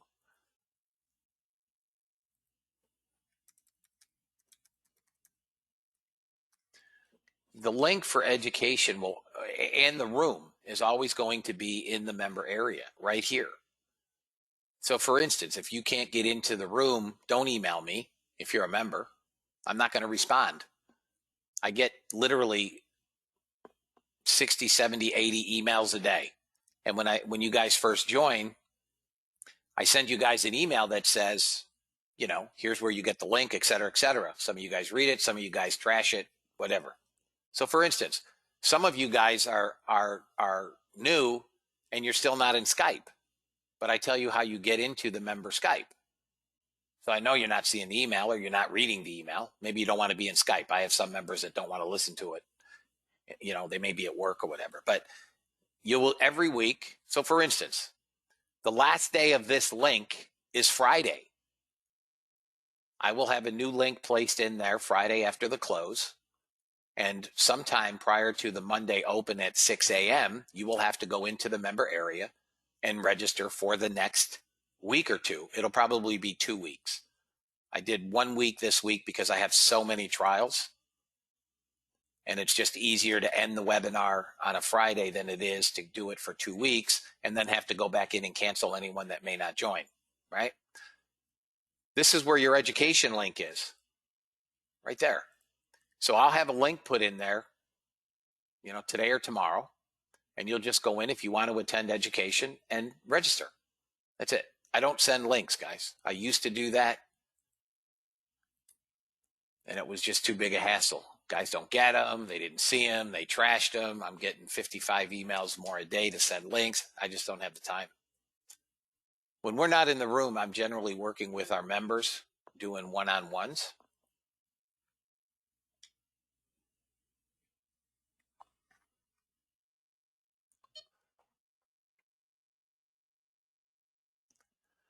All right. I got nothing. We're waiting for news, I guess. Good morning, Jennifer.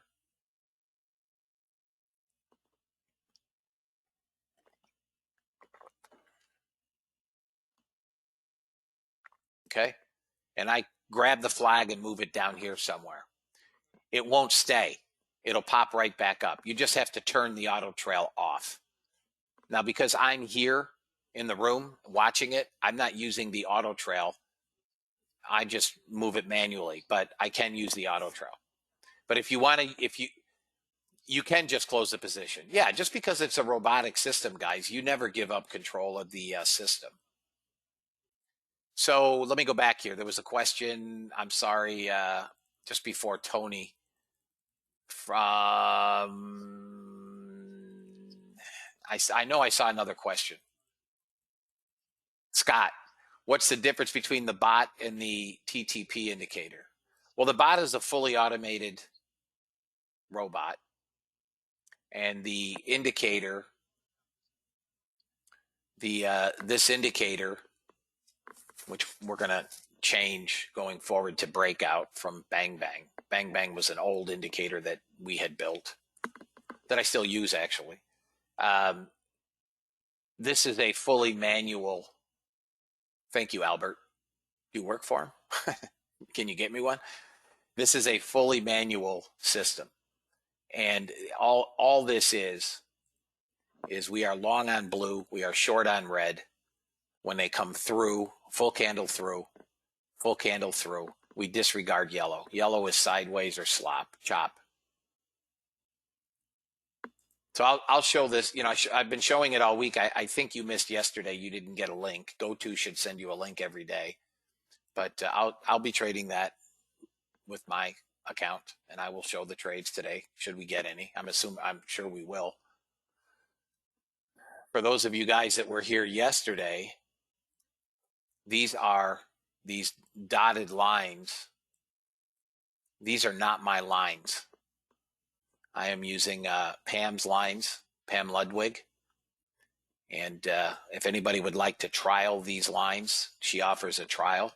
I started using them yesterday, and I'll explain them again. Above yellow, we are trading longs. Below yellow, we are typically looking for shorts. Okay, we trade station to station, basically. Below yellow to here, below here to here. That would be your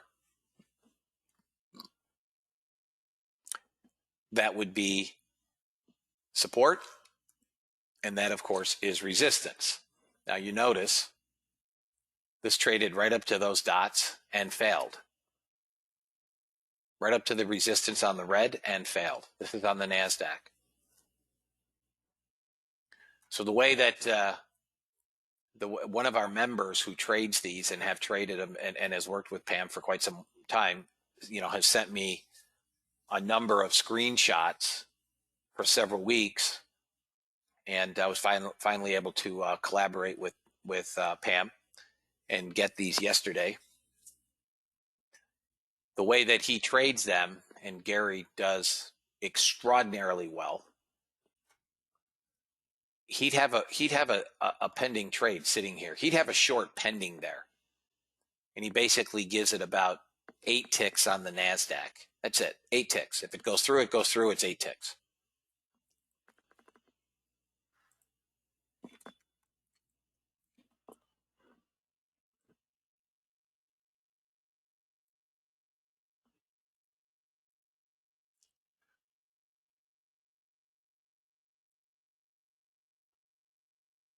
Crude is basically flat, but I do need a pullback in crude.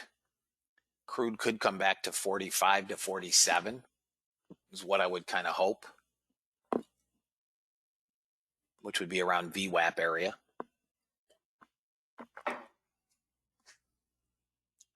Yes, Steve. Yep. We actually, if you weren't long here, which, you know, again, the way that I taught, for those of you guys that were here yesterday, tongue in cheek, I basically taught you, can't think of his name again, his tunnel trading system. I don't know what he charges for it, but I gave it to you for free. This would have been your long. Your first target, Josh Martinez. There you go. Your first target would have been VWAP. Then, of course, we're trailing to what would be our next target, would be 1 standard deviation. And then maybe we get, you keep going to third target, right? We don't know that we do, but that's why we trail. So for my order flow guys, news in about 3.5, and then we'll try to get on with making some money. For my order flow guys, you should know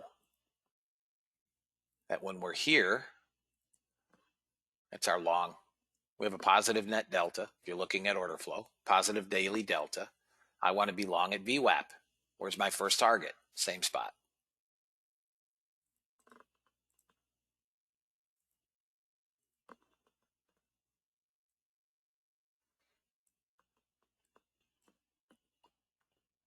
But yes, Steve, that would have been your trade.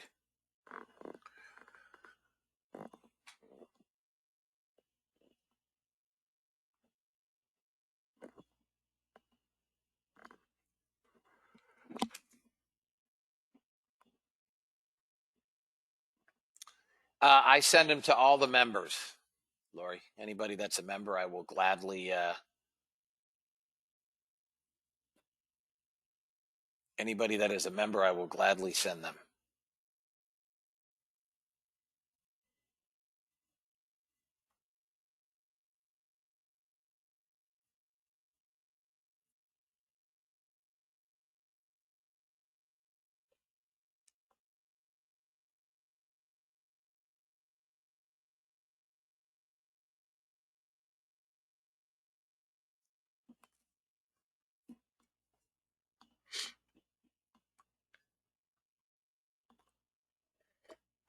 Just waiting on news here, fellas.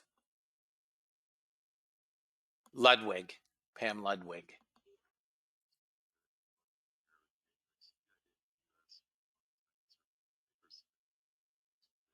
Well, Steve. I'm never waiting for a trade. I'm watching order flow to see if buyers come in at VWAP or sellers if we're looking for shorts. I'm not sitting there waiting on a trade.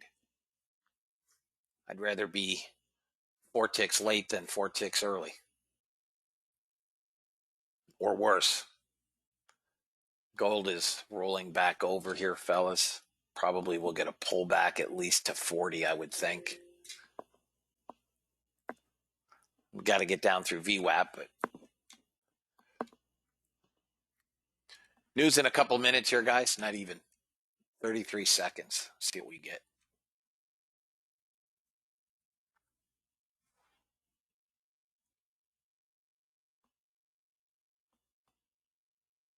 If anybody would like Pam's email address, just send me an email and I'll send it to you.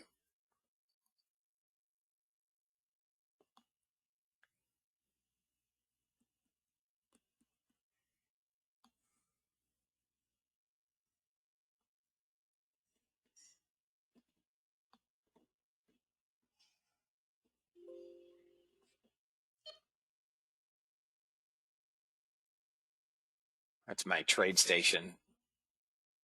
Some of the indicators I have on trade station.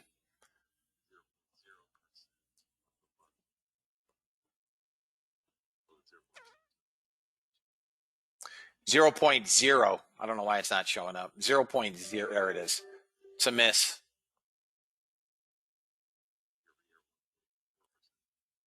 Year over year, 1.4 is 1/10 lower.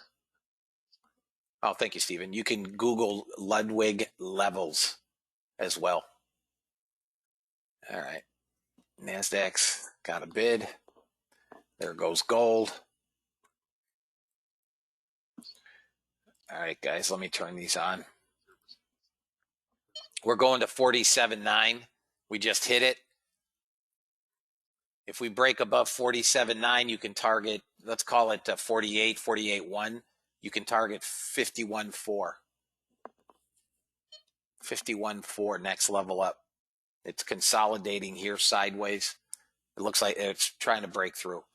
That second standard deviation, there it goes. 51.4 is where this should go now.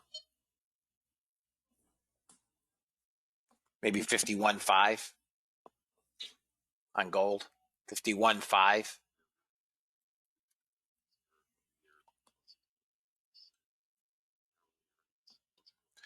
Ah, you rat bag. Went 51.1. Missed by a tick or two so far. Anybody long gold?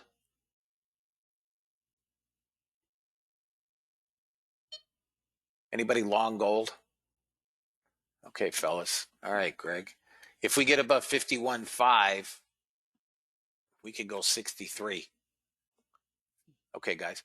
59, there's my target. Got that target, 51.5, 51.4. If we break out above here, our next level is 59 and change. And then above that, 63. 63. You're welcome. I hate when they all go at once, but such is the nature of news. We got to get above that 51.5, 51.6 area. You're welcome, Joe.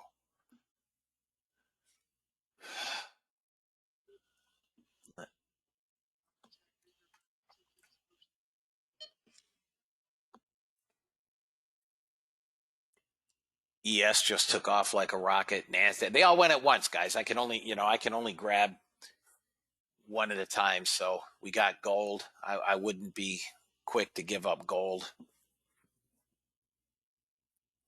NASDAQ 448 net buyers in the previous 3-minute candle. Silver took off like a rocket ship as well. Gold has 1,750 buyers currently.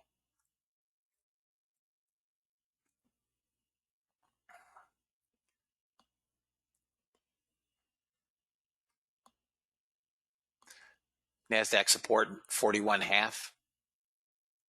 I don't think it comes much lower than 41.5. Silver, same thing, Eli. Eli, I sent you an email too. Would you kindly respond to that email? And let me know what you want to do.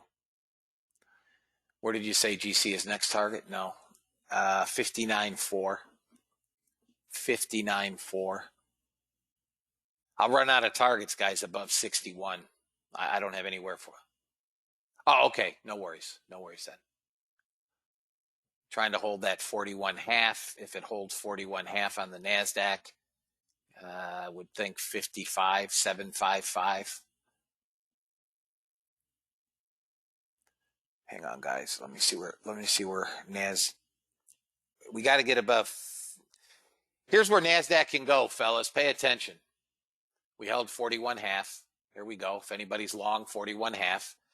If this breaks above 50, 51, we go 55 quickly. NASDAQ looks like it's headed to 789. 789. Got to get above this 50, 51. We do have buyers, almost 1,400 now net buyers in NASDAQ. Gold. Anybody remember what I told you about gold? If it broke out above where? 49.5. Say goodbye to gold. Gold may pull back in here. It's overextended. But we tagged 54. It's a big trade, fellas. NASDAQ's got to get a 5-minute close above 50.51. I need a 5-minute close above 51. Call it. ES. I may hit the ES on a short. Hang on, guys.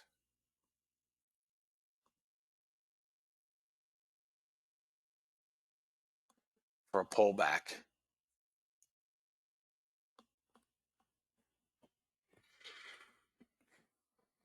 Let me just change one chart.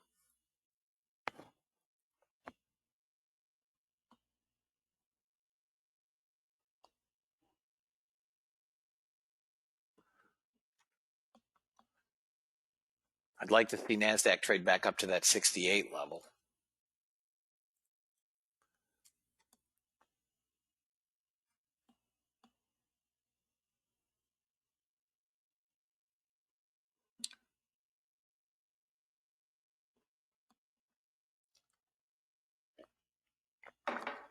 There goes gold.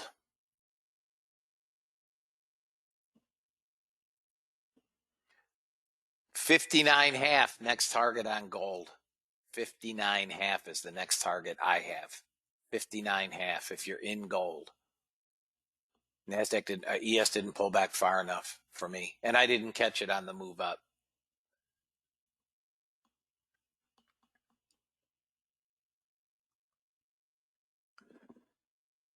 2,000 net buyers. 2,000 in gold.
Probably indicating more and more stimulus. I mean, dollar has got to be getting, dollar's getting punched in the face.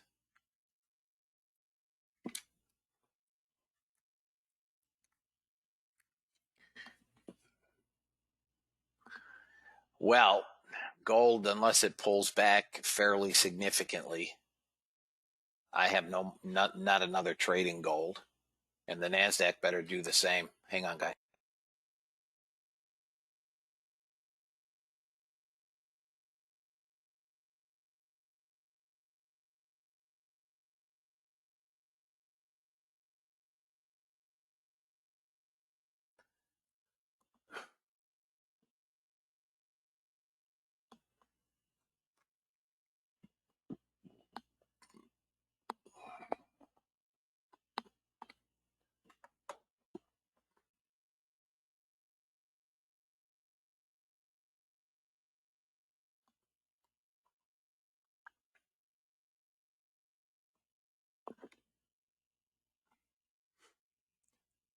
Guys, I will probably be looking to buy any pullback in the NASDAQ on the open. The areas of support that I have right now are right around 41 to a half, and then down 27, 28, and ideally a pullback to 22 would be awesome. Good morning, Ryan.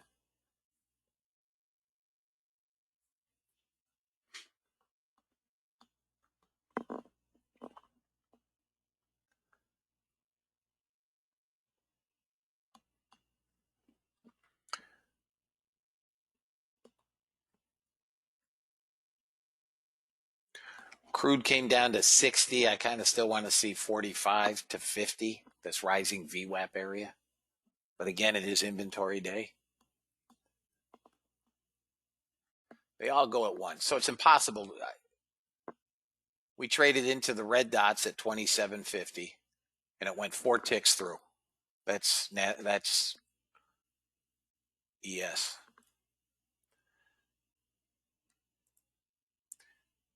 Look at YM. Traded and went 1 tick through and pulled back 30 some odd ticks. These dots are, again, guys, I have no vested interest in these dots. I don't get compensated for it. There's no money in it for me. I'm pointing it out that I'm finding them so far to be extremely accurate. If anybody wants to trial them, send me an email. I'll send you Pam's email address. Unfortunately, when they all go at once, I can only focus on one. Yes, Jim. Saturday's class will be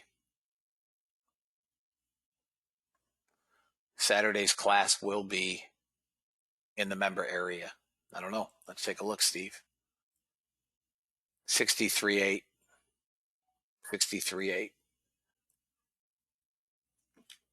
I mean, eventually it's going to get there. It could be overnight tonight. Who knows? It could be today. They're buying the living hell out of this thing. I will get long on gold on a pullback. But here's the 8:30 news. Again, it's hard to catch these from Back to the Future. Where or whatever. Where is he now? I send him the links, Greg. He never comes in. He did a couple weeks.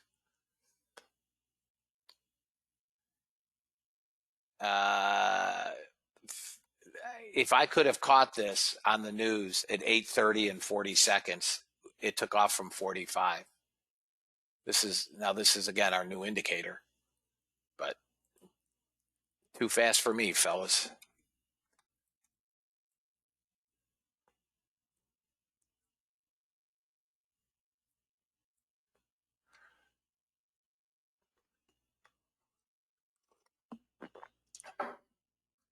I will wait on the NASDAQ to the open. Yeah, it does, doesn't it? He's communing and being one with nature. Got both targets. Okay.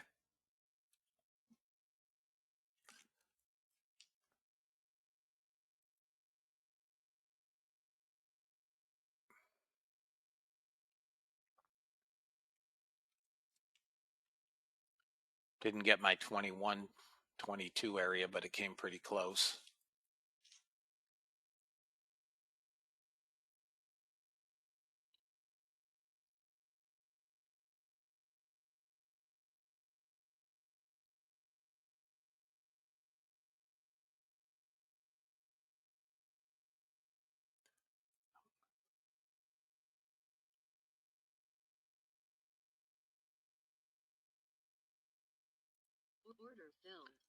There is a long trying again on the NASDAQ. And we're getting squishy soft again. Come on, NASDAQ. Nope. Order filled. Stop filled. Okay. Another trade on this bot here. Almost a first target. Target filled. First target filled. This is that new bot we put together, fellas. It's Jeff's idea.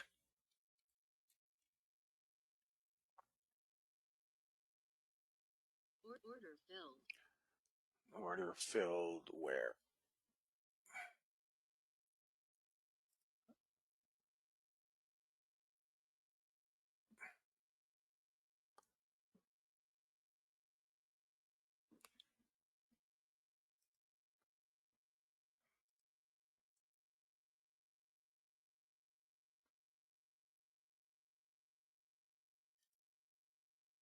Target filled.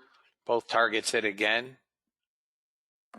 What bot is on? Order filled.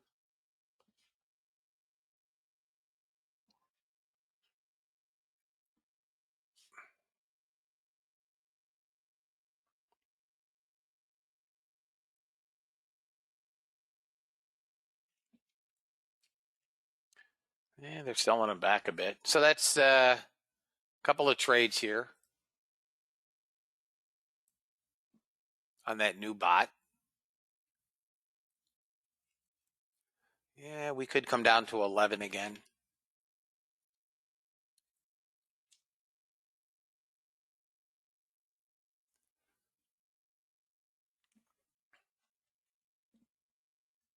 Maybe back up to 38 here.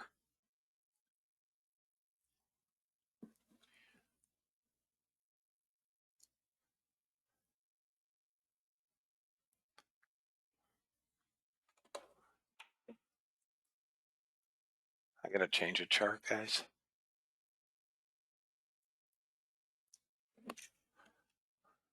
There's my 21. We should bounce here. Down to 1,100 net buyers. Looks like they're going to sell them back.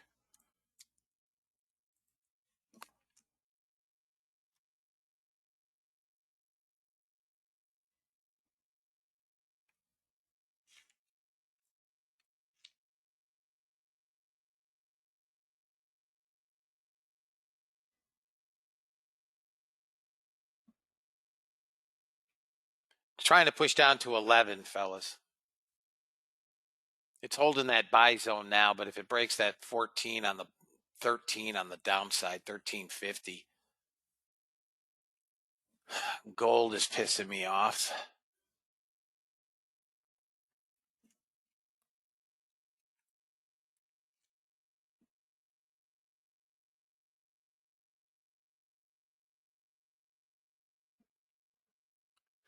Down to 150 buyers. They sold all the gold back. NASDAQ's going to break that 14.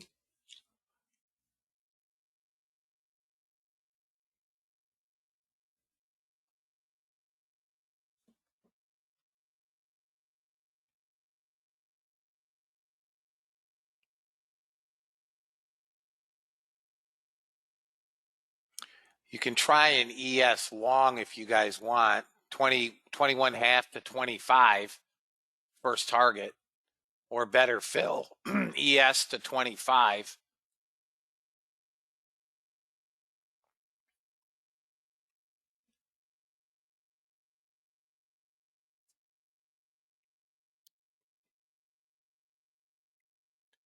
Stop on the ES is 15.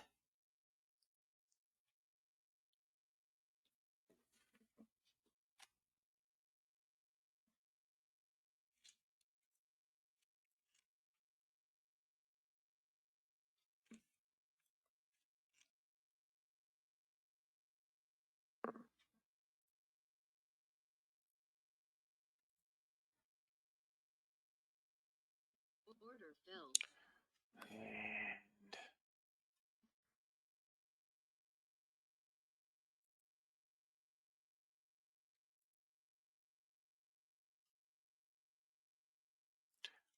should go back to 38, guys. NASDAQ to 38. Your stop has to be 14. 38. ES is trying also. First target is 21.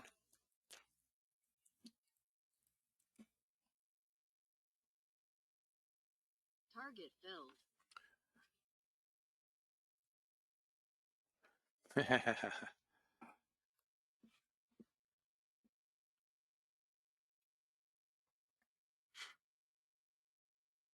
Got 38, just not going any further than 38. There's gold. Take that off. That's a losing trade. Unless it dumps. Doesn't look like it's going to. If it breaks above 48, it's going to keep going. Gold.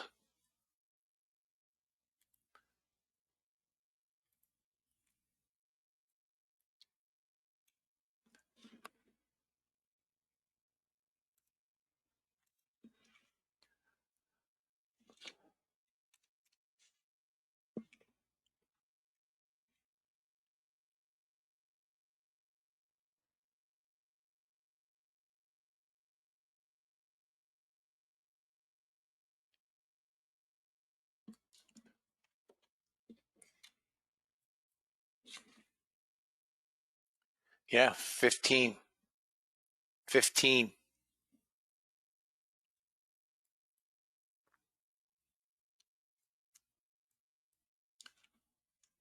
Order filled. Order filled on a short now on that NASDAQ. Now it's starting to chop around.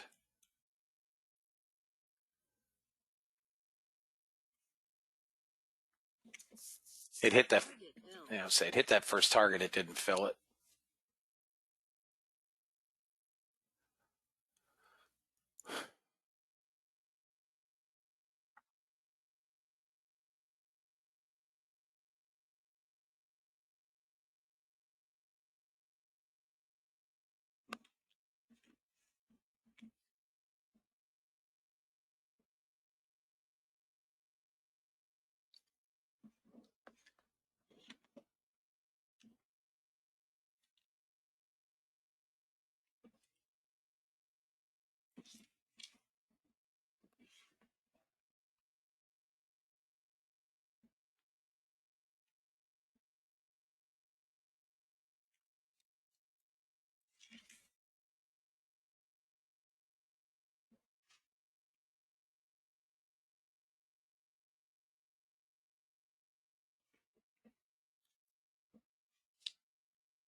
I mean, I like them all long, Marco. And I was, 20, 21, 21 half is where I gave it. I don't like the shorts.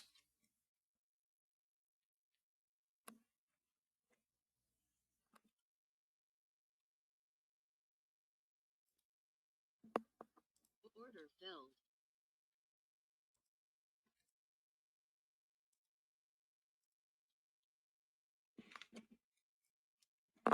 Gold is going back up.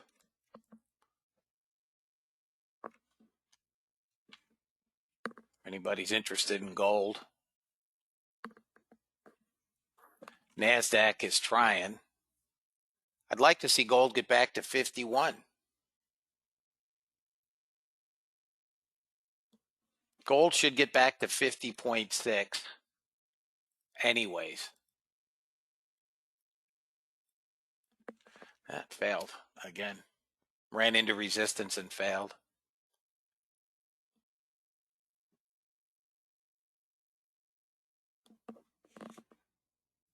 Come on, gold.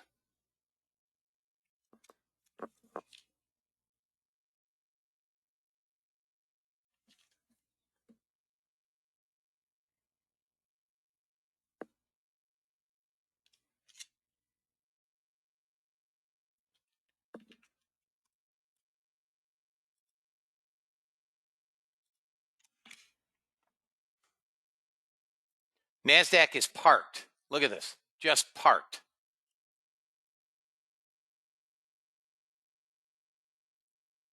This is just ridiculous. Seriously ridiculous.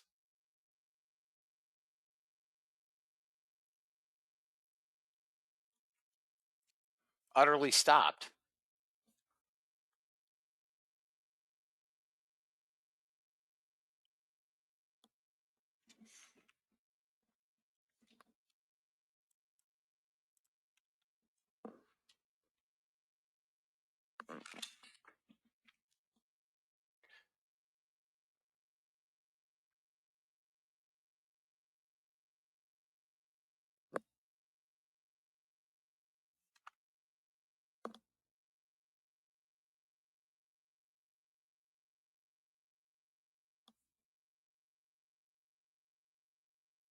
Stop. Yeah, there are buyers.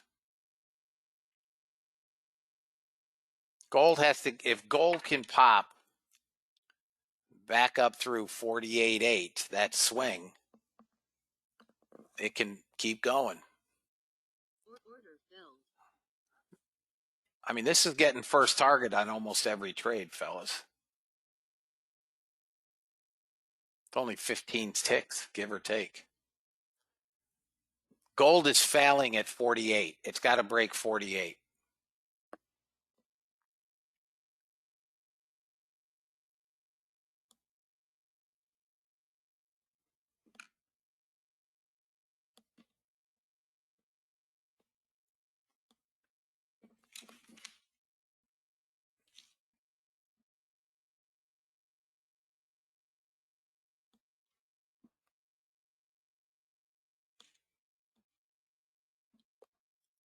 Order filled.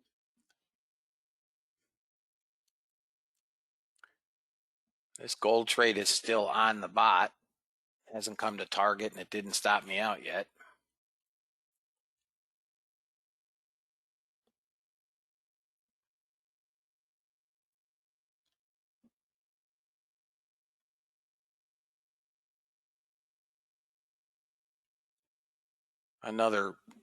Listen, NASDAQ has buyers, guys. We're up to 1,100 buyers. I mean, I just don't. I don't have it in a. I don't have a short. Your stop has to be 13. I don't have it in a short.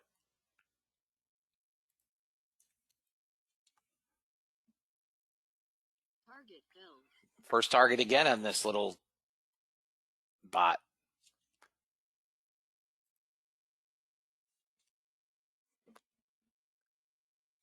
Gold looks like it could trade down to 36.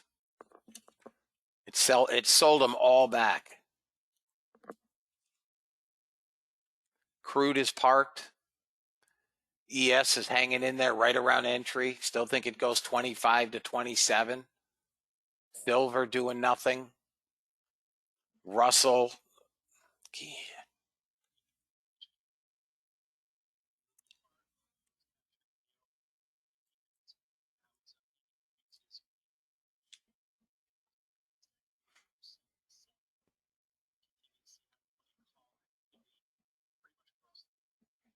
Out of the money call activity across the board.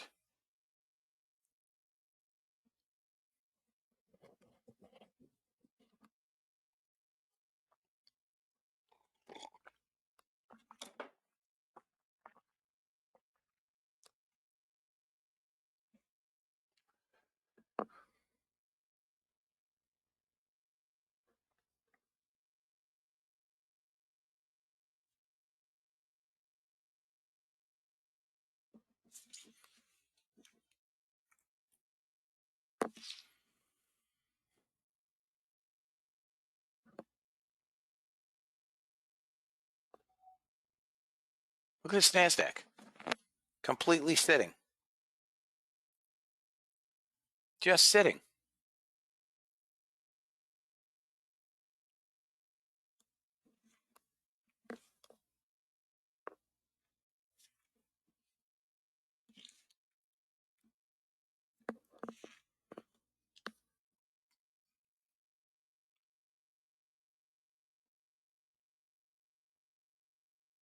Target filled. Back up to 1,600 buyers, fellas. 1,600.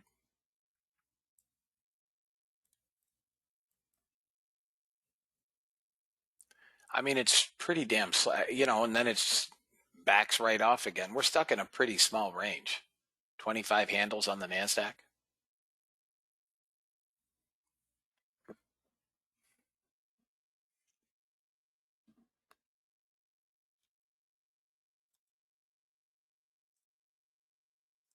This is going to take another trade momentarily. No, I don't think the impeachment trial has any bearing on this market. No. No. He's not the president anymore. No one cares. I mean, people that supported them care, but markets don't care.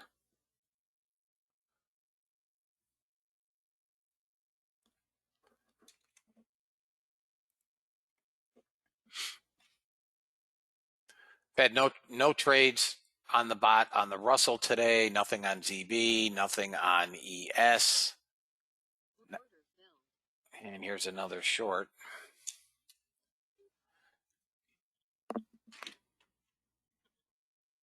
Target filled. There's another first target.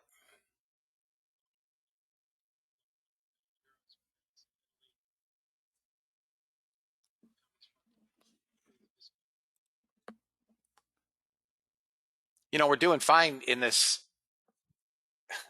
Marco. Guys, if I got to get him this afternoon and member Skype, I'll get him this afternoon.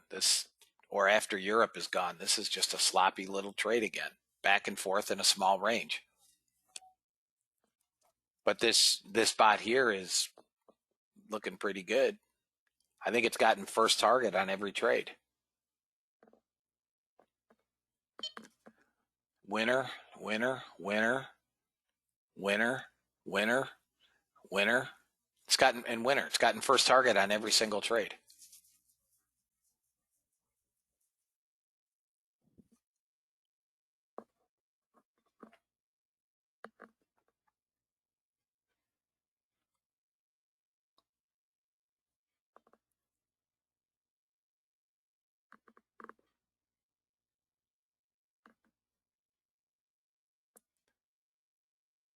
Yeah, it took the long here. Maybe that's a losing trade. One losing trade. One losing trade.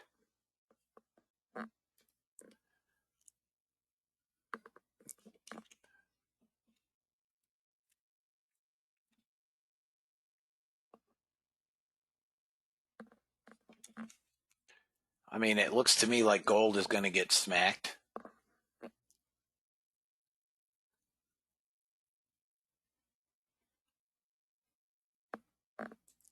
I mean, we could look at it at at the end of the session, and we can figure them out. I mean, nothing else is doing anything. ES isn't doing squat. This gold trade's been on for 112 months. Didn't go to stop out, and it won't go to target. If this gold trade makes it to target, fellas, I will be shutting off the bots.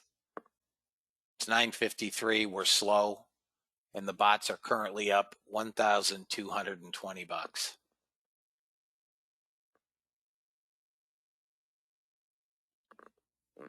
So if this gets to target, that'll be the end of the bots.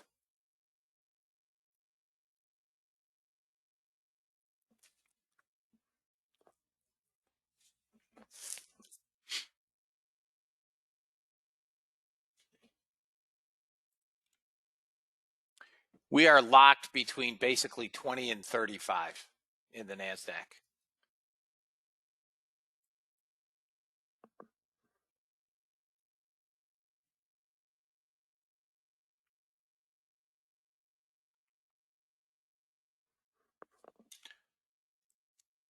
Greg, you still holding gold from the other day?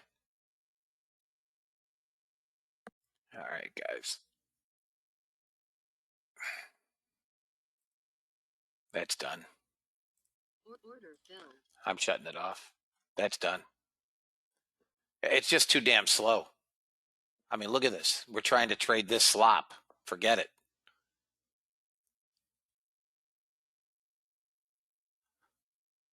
I mean, even the Russell's getting hit a bit. Russell still has a very strong positive delta.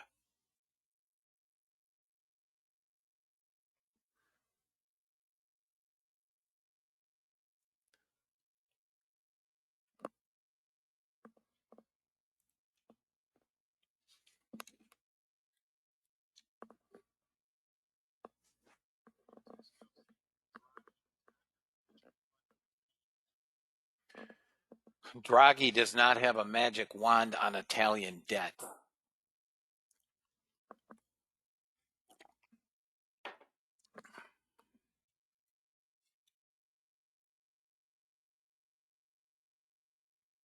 I would think so, Chad.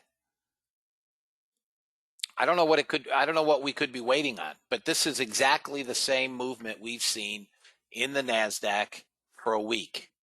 Since last week, Wednesday. Nothing's changed with the NASDAQ. At some point, I have to get a break up and I can get the reversal, or down and I can get the reversal. But I can't trade it around VWAP. I mean, it should go to 38 and possibly back to 50, but I'm not willing to trade it. Yeah, tough trade at VWAP. We should be longs. We're above VWAP, 1,400 net buyers. I don't know what this thing is, why this is getting held up. All right, guys. This gold.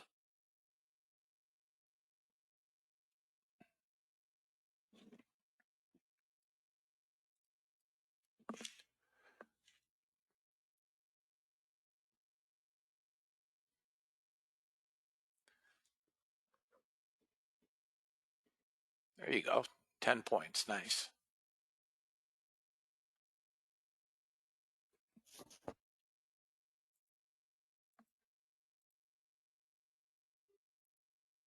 Target filled.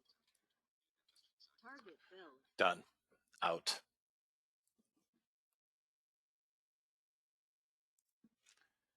I shut him off.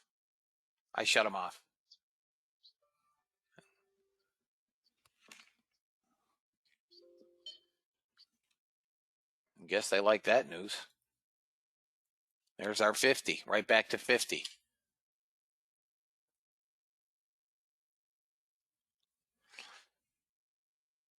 I mean, after that monstrous move up in gold, I'm really surprised that we came down through VWAP.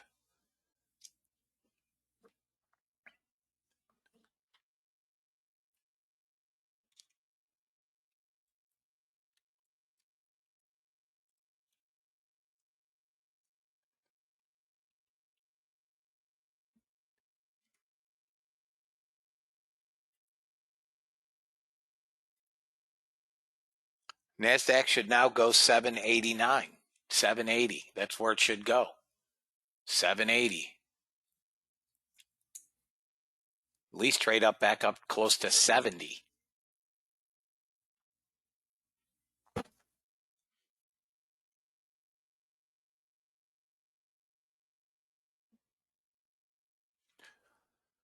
NASDAQ ES did not go to stop, and it has not gone to 25.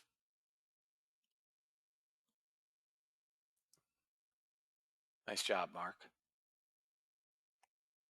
Right through VWAP. Nice job.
Now we got 1,800 buyers, and it still won't. I mean, this is going to trade to 61. Should.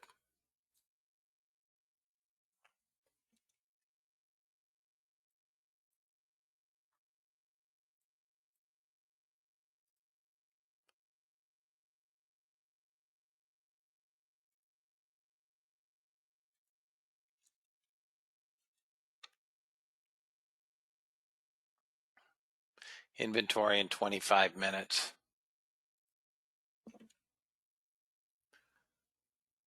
We've gotten to about 23 on the ES. Nobody should be in this trade higher than 21.5 because that's where I gave it.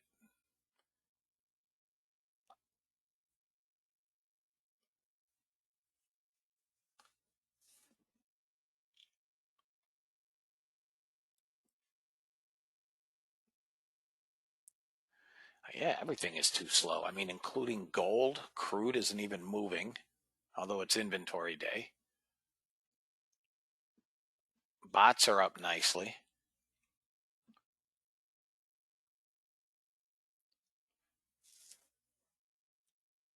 Uh, Doug, if you're in the trade room, disregard that chart for now. Now, guys, I've talked about it 10 times.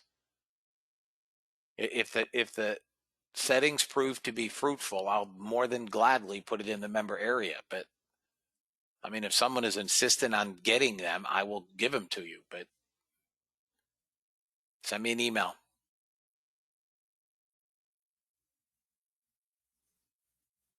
Yeah, I mean, it's your money. This is just pathetic. God, I hate these last 2 weeks. I wish these markets would sell off.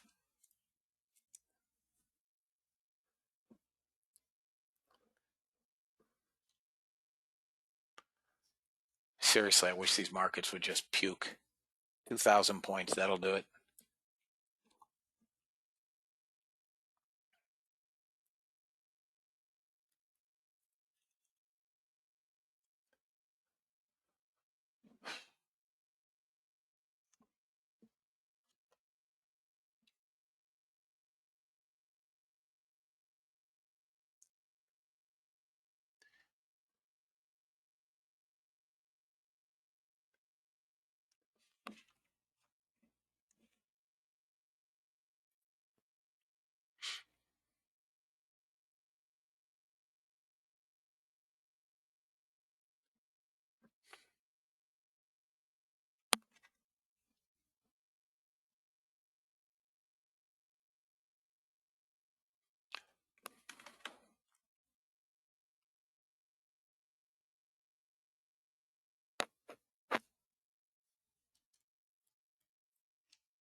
I don't believe that this has anything to do with.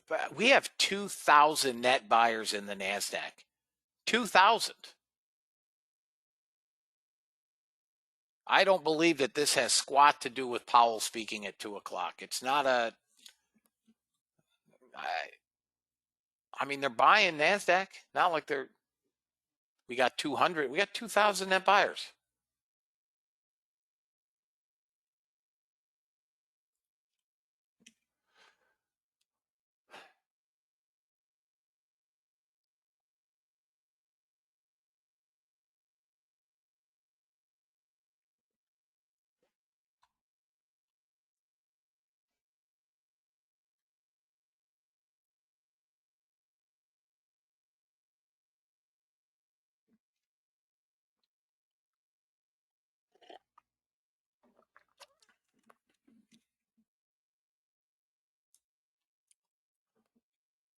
Guys, I've shut the bots off for now. They're up 1570.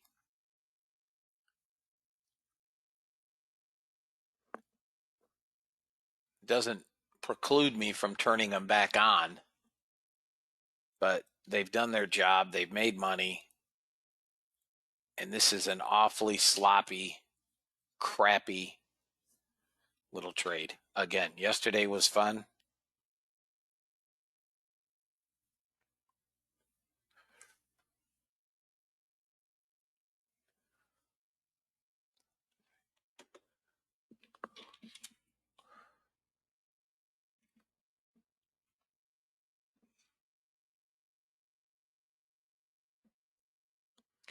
I still think this ES is going to 25. I mean, I just don't have. Look at the range on the ES. These are 5-minute candles.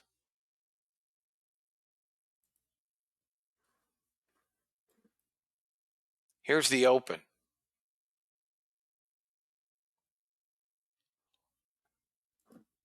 This will test your patience.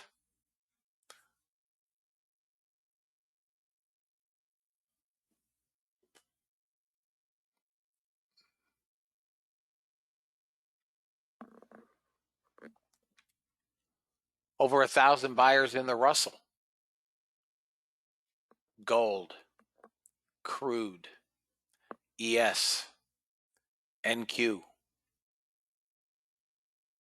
ZB, Lori, and Russell, RTY. I've shut them all off.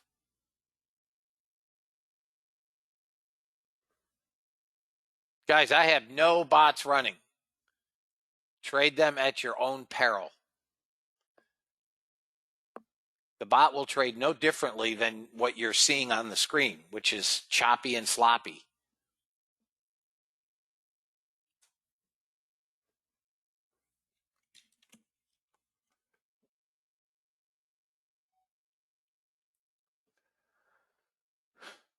If I can get a drop back down into 17. Elon Musk said he bought some Dogecoin, whatever that is. Everybody get out and get it. Get out and get it.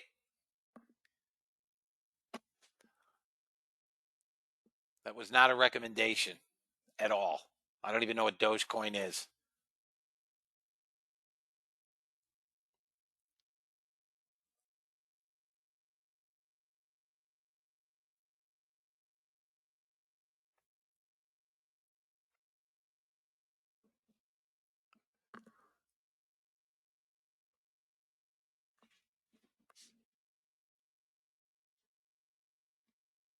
Order filled.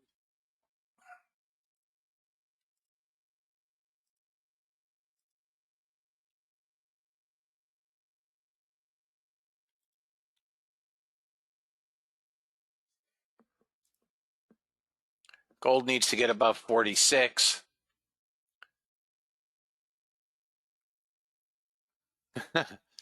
Well, you're in good company. Apparently, Elon likes it. Listen, I have nothing at this point. Maybe 11. I've got nothing, fellas. Absolutely nothing. I'm not trading this. If you guys, want to trade this, you're going to be a position trader. And that's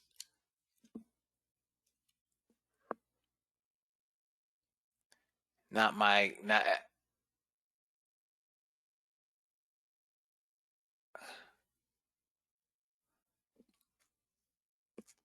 I mean, this is just, you know, again, it's everywhere. Everything. Look at crude. I mean, crude has inventory coming up.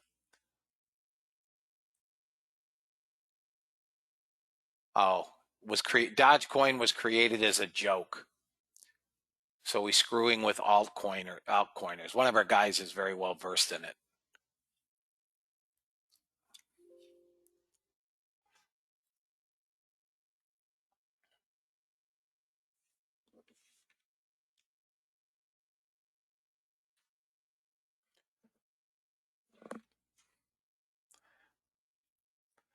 Gold, if it can get through VWAP, can start to trade up. Now, I would think has a dog picture on it. Okay, got it. Okay, thank you. Small net buyers, maybe they start buying them back. If anybody is interested in trying to trade I'm sorry, gold, it is long. If it gets through VWAP, you know, and we get this swing here,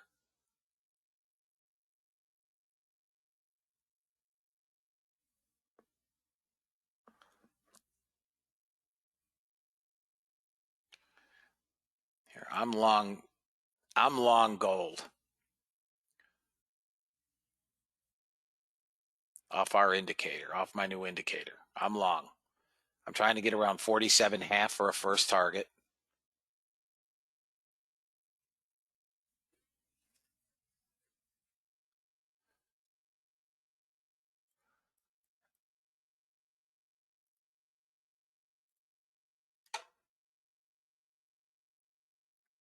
It's got to go through VWAP, guys. If it gets through VWAP, it's got to take that swing at 46.7. If it takes that swing at 46.7, I'm at 43. I may not stay in this trade, so I mean, this is the second whack I've taken at it. I was up 360 on the last trade, almost 400, and I let it go to a loss. And here it comes back down. I'll sit with it for a bit, watching it on order flow, but unless we go through VWAP, we're not going anywhere. And we just lost most of the buyers. Look, we're down to 28.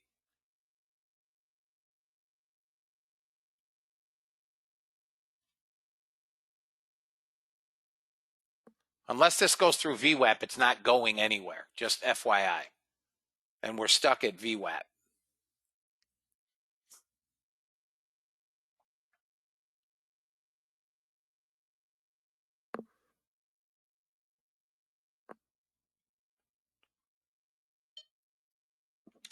Not going to go. God, gee.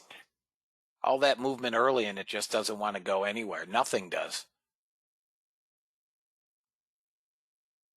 The hell's the dollar? Nowhere. Dollar's not doing anything.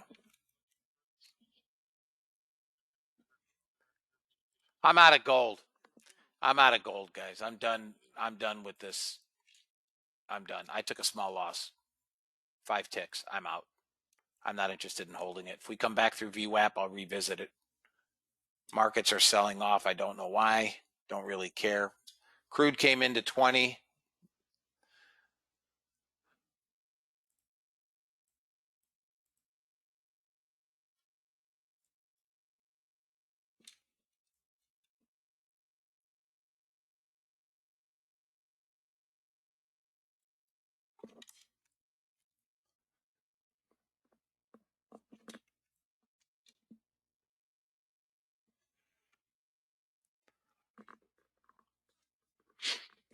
Yeah.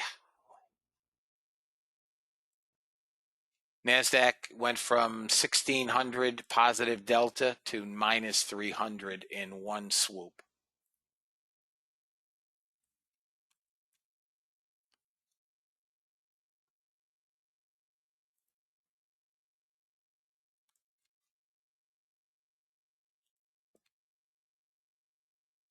We're overextended down here, but we do have an unfinished auction. 82.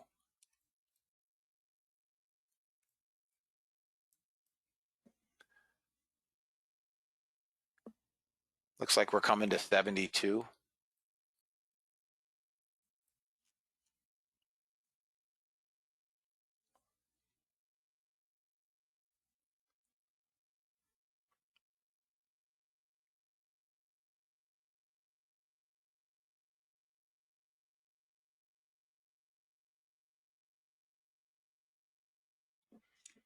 I mean, gold will give me ticks. Now it's getting a bid. I'm watching it on the. If this son of a bun comes up through VWAP, I'm going to be. Here it goes.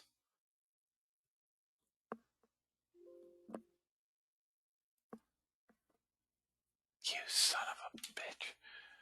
Look at this. Guys, this should go to 47. It really should go to 47. I got a block buyer right here. Somebody bought 26 contracts.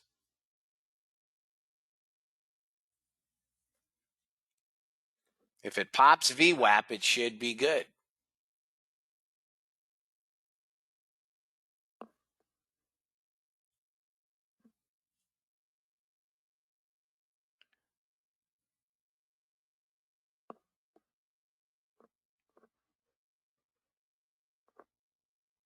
Order filled. We're through VWAP. Got to take this swing here at 46.7.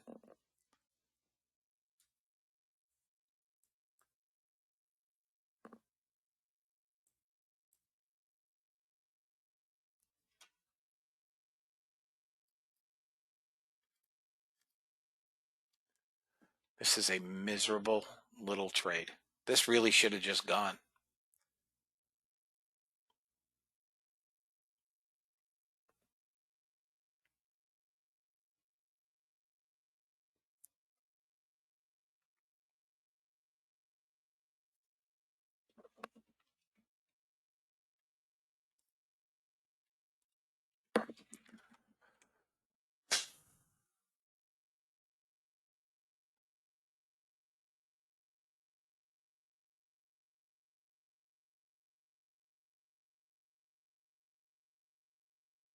Come on, gold.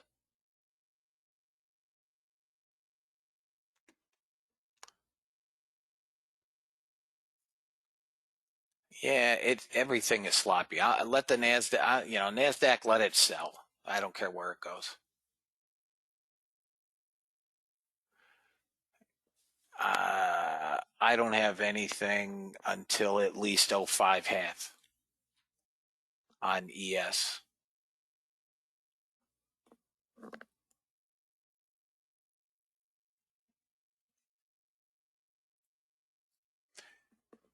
I like 01 better. I'll buy 01 on the ES. Gold failed again. Look at this crap. Look at this utter BS. Everything is failure after failure after failure after failure. Doesn't matter what it is. Gold. Dollar index has no bid on 100 contracts. Dollar index has no bid. So I don't know why gold isn't. Bond yields are down. This is straight up just ridiculous. Yeah, let them sell. I don't care. Let them sell. I mean, I've missed, I turned the bots off because of no volatility. These would have had monstrous trades.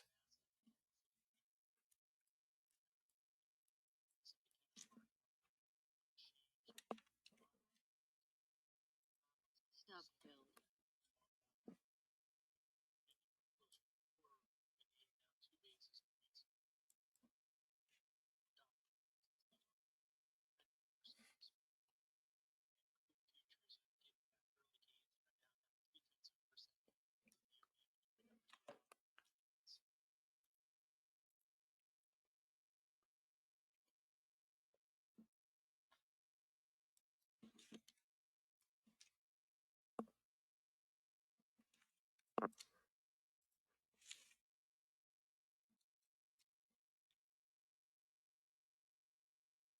Well, the bots would have had some monster trades here, fellas.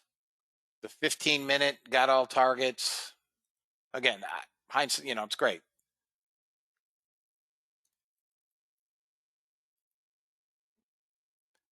ES just blew through 01. Jesus. Next stop is 593 on the NASDAQ. 593.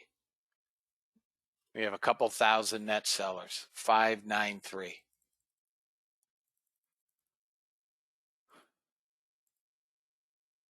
Crude inventory in 8 minutes. I'm going to get coffee. I'll be right back, guys. I mean, look at how this level did, on the ES here.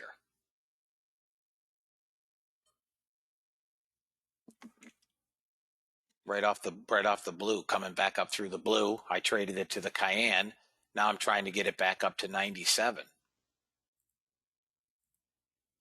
from 87, 10 handles.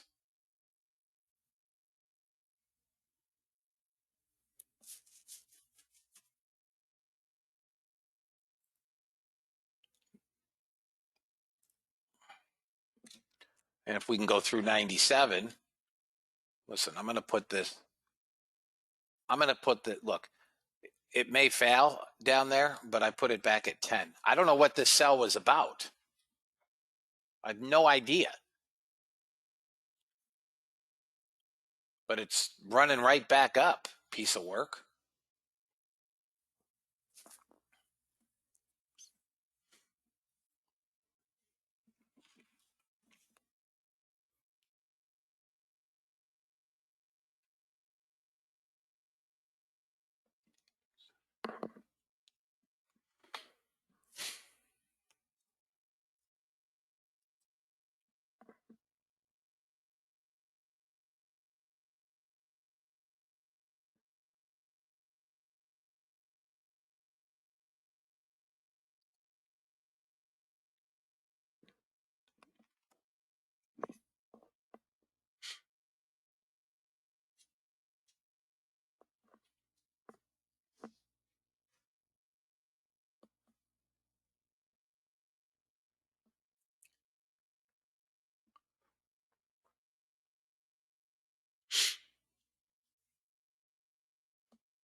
So this is our make or break line here, right? Yellow, long or short.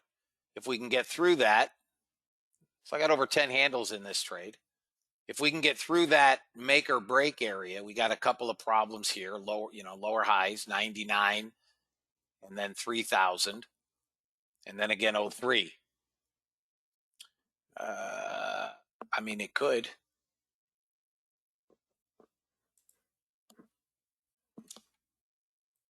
Would not shock me.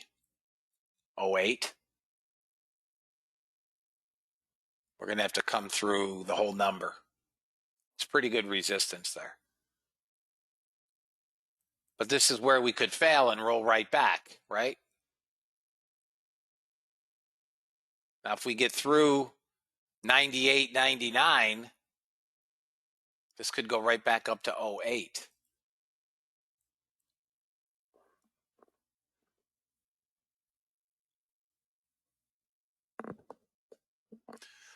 Guys, I rarely trade the ES. Rarely. The only reason I took this ES trade is because of the volatility.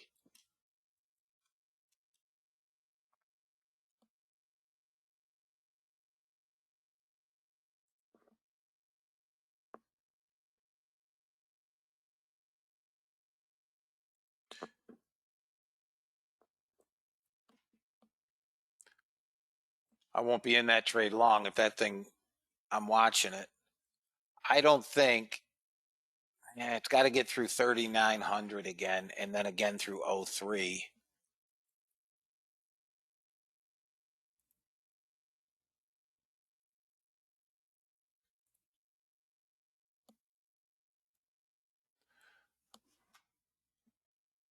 $32,000 contract negative delta. 32,000. Yeah, once we get rid of Europe, we'll probably find a bid again. I mean, it's par for the course.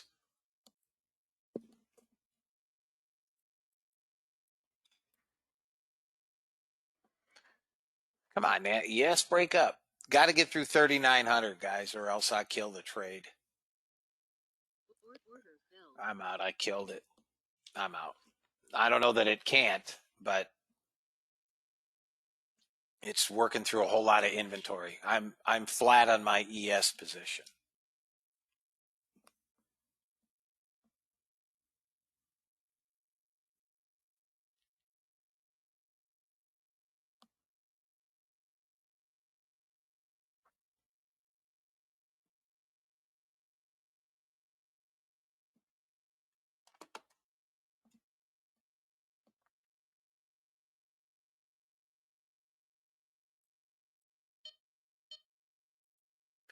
See, we failed.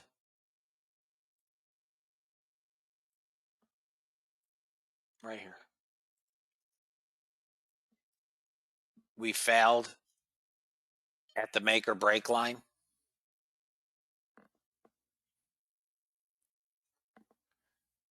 So, I missed most of these trades, right? I mean, this is where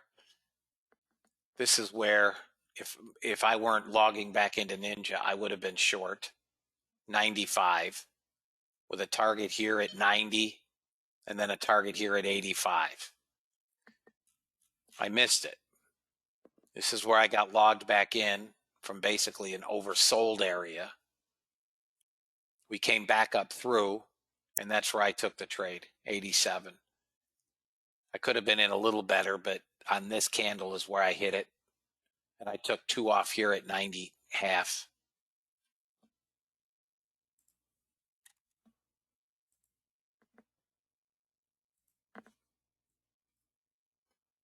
Now this may go. I mean, there's no reason for this not to go back to 07, but it's got to come back through that area first.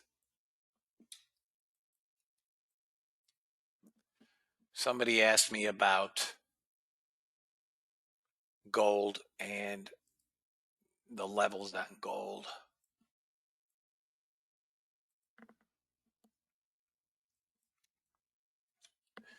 You see how gold, we're holding this area in here, 36. But I could have been long here after this sell-off. I mean, here's your short on this red candle at 40 down to the green line, 36.9. Now, again, I could have been long at the start of this. Come on, man. This candle here, somewhere around 38 half, and you can try to get it back up to 48. But, I can only, if I were trading on my own, it's a whole lot easier because I can put them in front of me and just watch half a dozen charts. In the room, it's a lot harder, obviously, because I'm running the room. I missed a beautiful long trade in here on the NASDAQ at 50. God dang, 50 handles, man. That's a bad miss. I got the ES, and the ES just went through 3,900, and it's probably going back to that 07.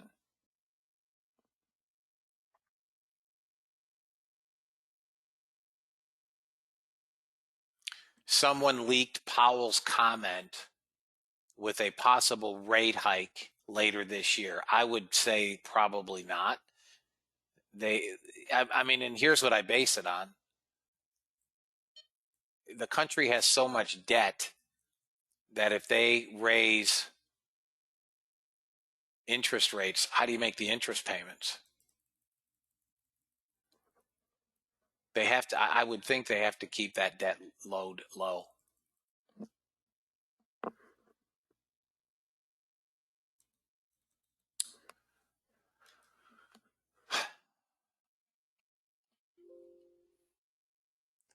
That's what it was, that somebody leaked his speech.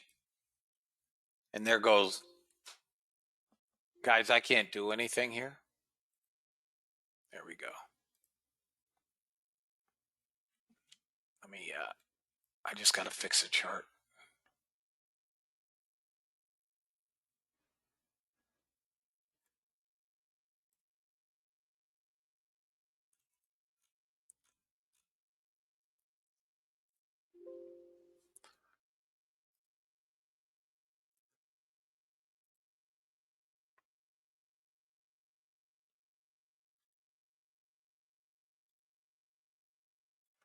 Give me 1 minute, guys. Be right back. So my long is the first blue through the overhead resistance, which is just a buy market 92, 92 quarter up into this yellow dot, right? Call it 10, 15 to 18 handle trade. Now we're above yellow. We got to come through these swings. These red lines are swings, and we go back up.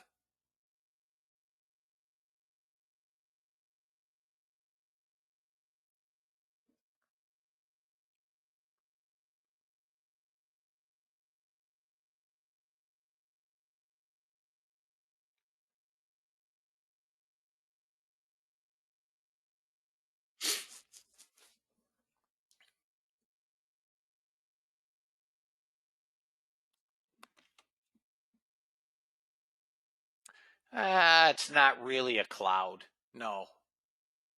Kind of, but not. It's not. It does not, Robert. It's not built for Sierra charts.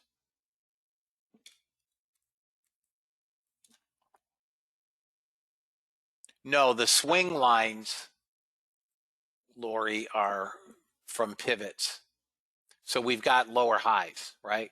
So now, I mean, we know that, right? Because we have pivot lines. So I have lower highs here in the sequence, going back to here, here, and here. So I've put in lower highs. So we know we have overhead resistance, right? This is going to trade back to 40, guys, 41 on the NASDAQ. 40, 41.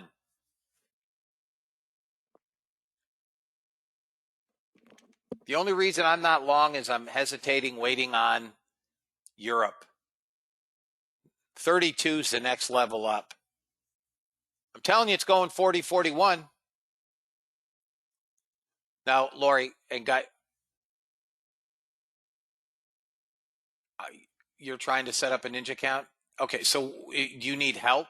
Do you need me to do something for you?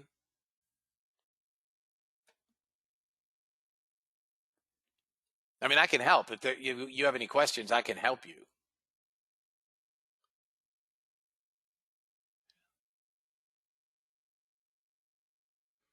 I said 40, 41. I'm telling you, we're going there. Anybody long NASDAQ? It's going 40, 41. Okay, Mike. All right, fellas. Okay, guys. 40, 41. Might only make 39, but hang on, Lori. 1 second. Let me come back. How do you get the lines to show up? Are you drawing? No. You mean these pivots, Lori? Those pivots? The indicator does it. It auto plots them. And then when it breaks through, nice job, Sebastian. Nice job. And greetings from the U.S. You see how they went gray? Because we've busted through the pivots. Once they go through, the pivots go gray. So our next pivot is 36.75. We're going to 40, fellas, 41. I don't know. I'd rather have mine disappear because I don't like looking at the lines. It may be a setting. I'll have to ask Joel. Guys, I don't read directions, so we're clear. So it's probably a setting. I'm one of those guys that looks at the picture on the box and takes the parts out and says, I can do that. Oh, there you go. Thank you, Joe. Paul, change color from gray to transparent.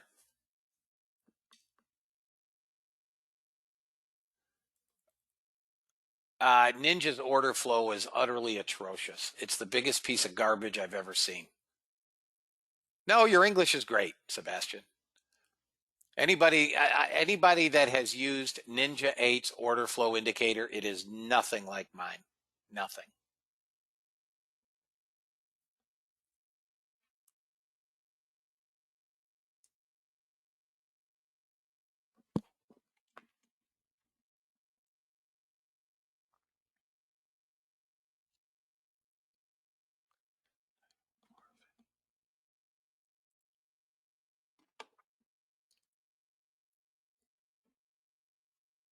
You're done for the day. Nice. 103 points is $2,600 a contract times 7, the usual amount. I thought you were stepping up your contracts. Nice job, James. Still think we get 41, guys. But we got to get out of Europe first. We're stuck on the NASDAQ at yesterday's low. It's going to go 40, 41. Target, yeah. So on these, yeah. So if NASDAQ trades up near 670, I'm looking to short it.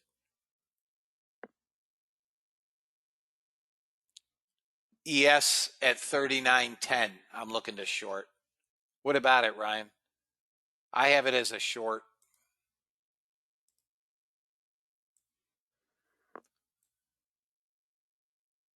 I do believe it. I mean, I think we come back down to 32, where I'd look for the long again.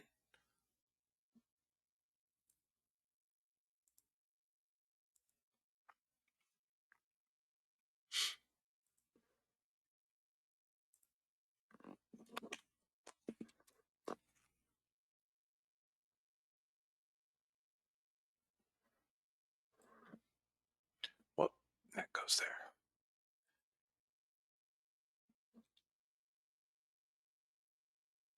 No, there's no difference. You're a member, Joe. You're a member.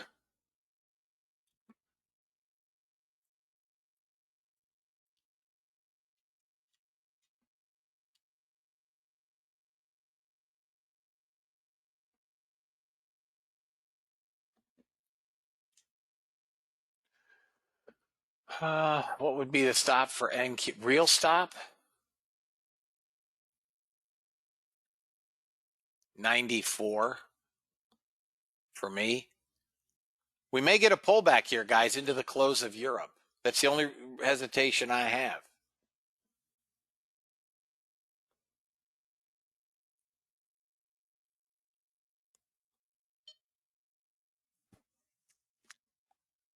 I just missed a short on the ES. I mean, if you're using a generic ATM, 20 ticks or so, you would make money on most of these trades with that. I'm using Pam's lines as targets.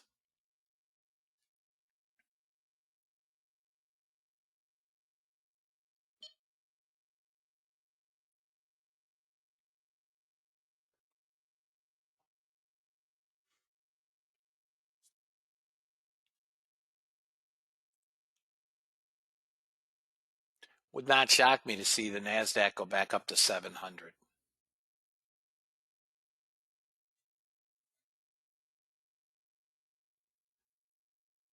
Yeah, 670.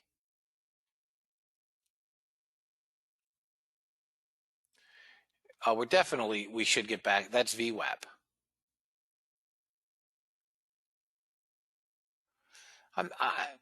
Well, there's different. Oh, is that where you're selling, Ray? I think it's just a function of getting out of Europe. And on the fifth, look, here's a 15-minute naked. We got to get above yesterday's low, 31.32, and we could trade back up to VWAP. But until I'm not in a trade, and I will not be until I'm out of Europe.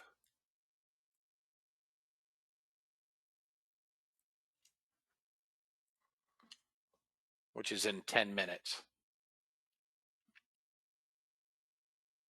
There's a short on the ES on a pullback to 03 half.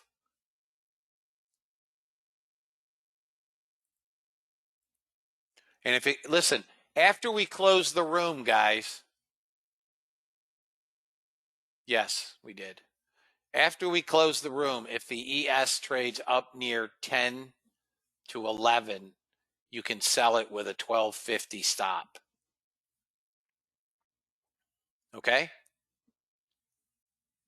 For my members, I'll be on Skype. So for my trials, if you're interested, 10 to 11 with a 1250 stop.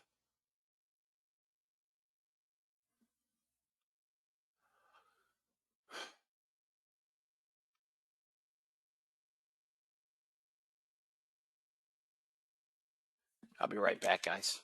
1 minute. Any of my trials have any questions, guys? I appreciate you sitting in. Some of you have been here since 6 o'clock this morning with Dr. Dean. Don't forget, the room opens at 6 a.m. with Dr. Dean Handley.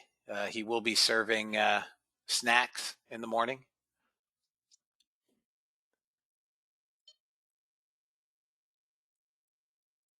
I don't know if And tomorrow we will be rating beer commercials too.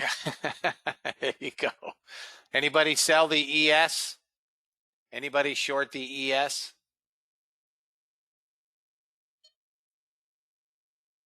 No? Okay. Probably Louis the 14th, Don.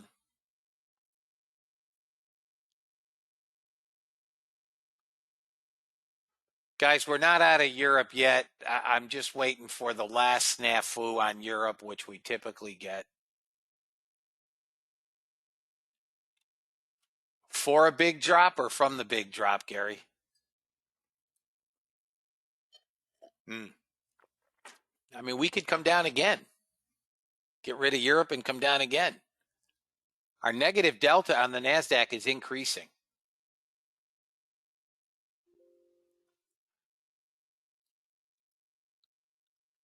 Guys, we can't go higher with sellers. Our negative delta in the last 10 minutes has gone from 2,360 to 2,990. We cannot go long with selling. So if this thing flips, supposedly, I guess there was a couple of things, something about Elon Musk and Tesla. He's buying some cryptocurrency, or then the other speculation was $15 an hour. I don't know that it was either of those. It looked just like to me, it looked like a sell program that just started ripping up stops. But what do I know? I don't know.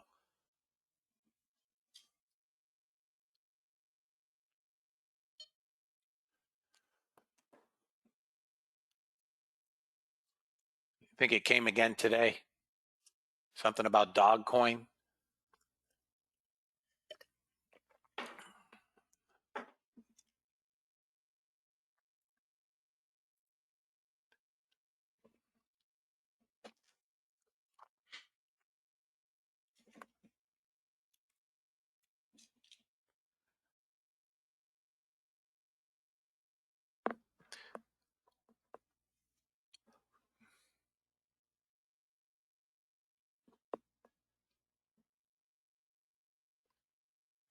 NASDAQ's going to sell.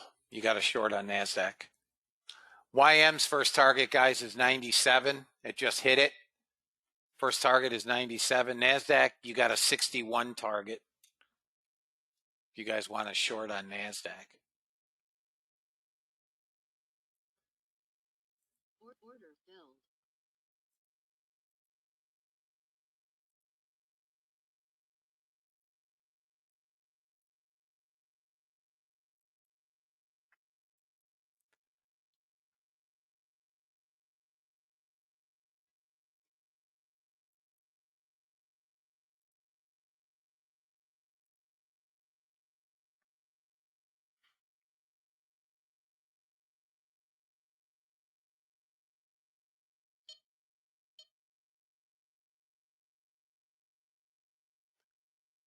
Nope, there's no limit. Order filled.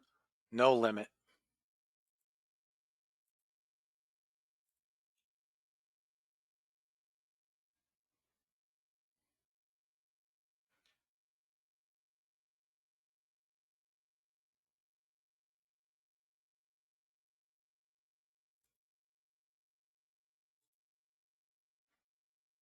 You can trade as many instruments on the bot as you'd like.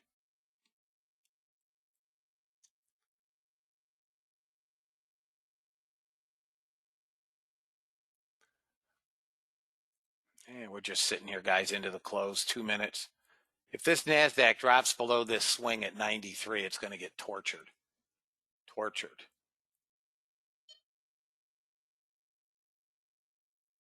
Come on. Oh, you rat bag. Punch it down to 49. Come on.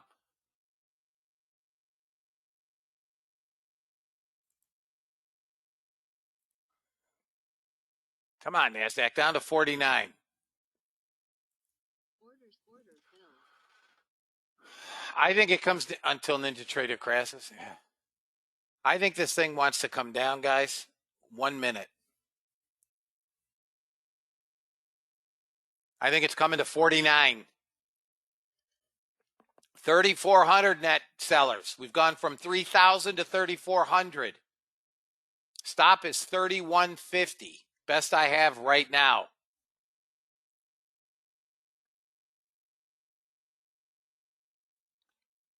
I have a target first at 80. 80 on NASDAQ short. 80. It's 95, 96. Come on down. We're out of Europe. You got 12 buyers. They sold them. Come on. 80 first target, then 50. Come on down, you rat bag. Come on. 80. 80. Get down here. Got to get this swing at 97.5.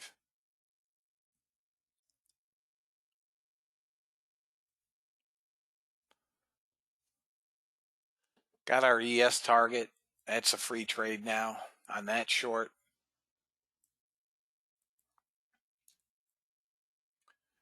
Come on. They're selling them still, fellas. 80 is your first target if you're short NASDAQ. 80 is your first target. Maybe 81. 81. It's got to take that swing there, and it should be fast and furious. 81 first target. You can always trade them as you see fit. If you got money and you're anxious, dust them. Take your ticks. But it should come 81, then 49. 81, then 49. Come on. Come on. You rat dog. 88 half. Come on, dog. Still selling them, guys. 3,600.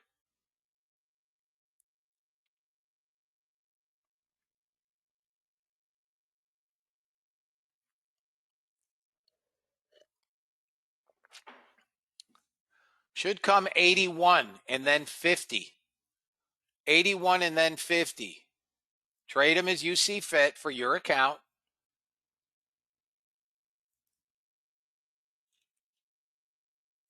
That's would be my first target.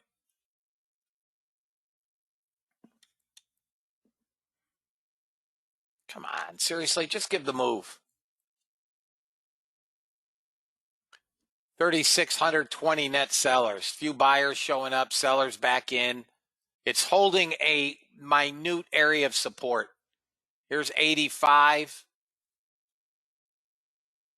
85. Come on, just bump them here. Don't be a chump. 81 first target, fellas. That blue line. Come on. Come on. Hold the line. Oh, I missed by a tick. I got it to the tick. To the tick. Boom. 81. Big trade. Yeah, buddy. Yeah, buddy. Now we come 49 half. That's the next level down. Everybody should be good on that. Got my target. I'd go to break even. 49.50, 50 area for your next target. Everybody clear?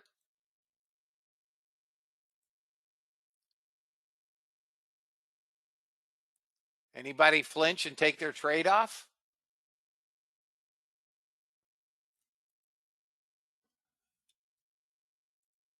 Anybody flinch before 81? Tell the truth. That's my next level down. That's where we're coming. Okay.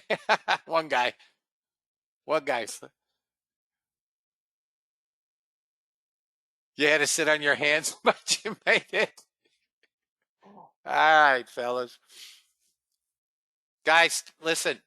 Stop at break even. You're giving nothing back. Okay? That's a nice trade, fellas. Now we're getting some buyers in. So look at, careful.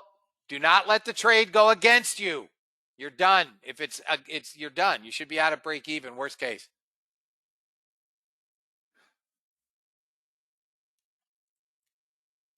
We got first target. I don't think it's done, guys. If they're going to sell it again late in the day.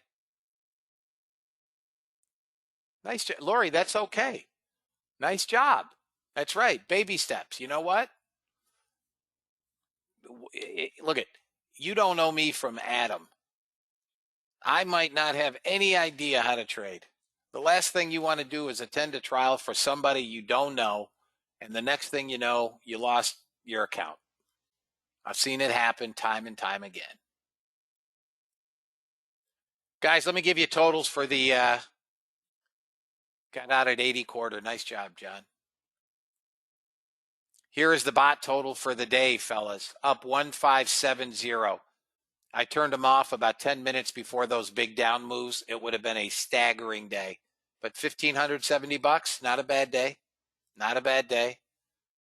For my members, be on Skype. I will be putting trades in Skype. Looks like we're going to that 40-41, guys. And I missed the quick reversal on the long. Now comes my 40-41. For my trials, thank you for sitting in today. Guys, I will see you all tomorrow. The room will be opened at 8 a.m. with your host, Dr. Dean Handley. He will take you on a 2-hour journey of bot trading and amazing knowledge. If anybody has any questions or needs me, contact me, email me, Skype me, or call me. You're welcome, Jeff. And I will be sending out to my trials once again today's video once it's rendered and an email. Tomorrow's Thursday. I will see you guys tomorrow. Again, trials, be on Skype. I'm not done. See you guys.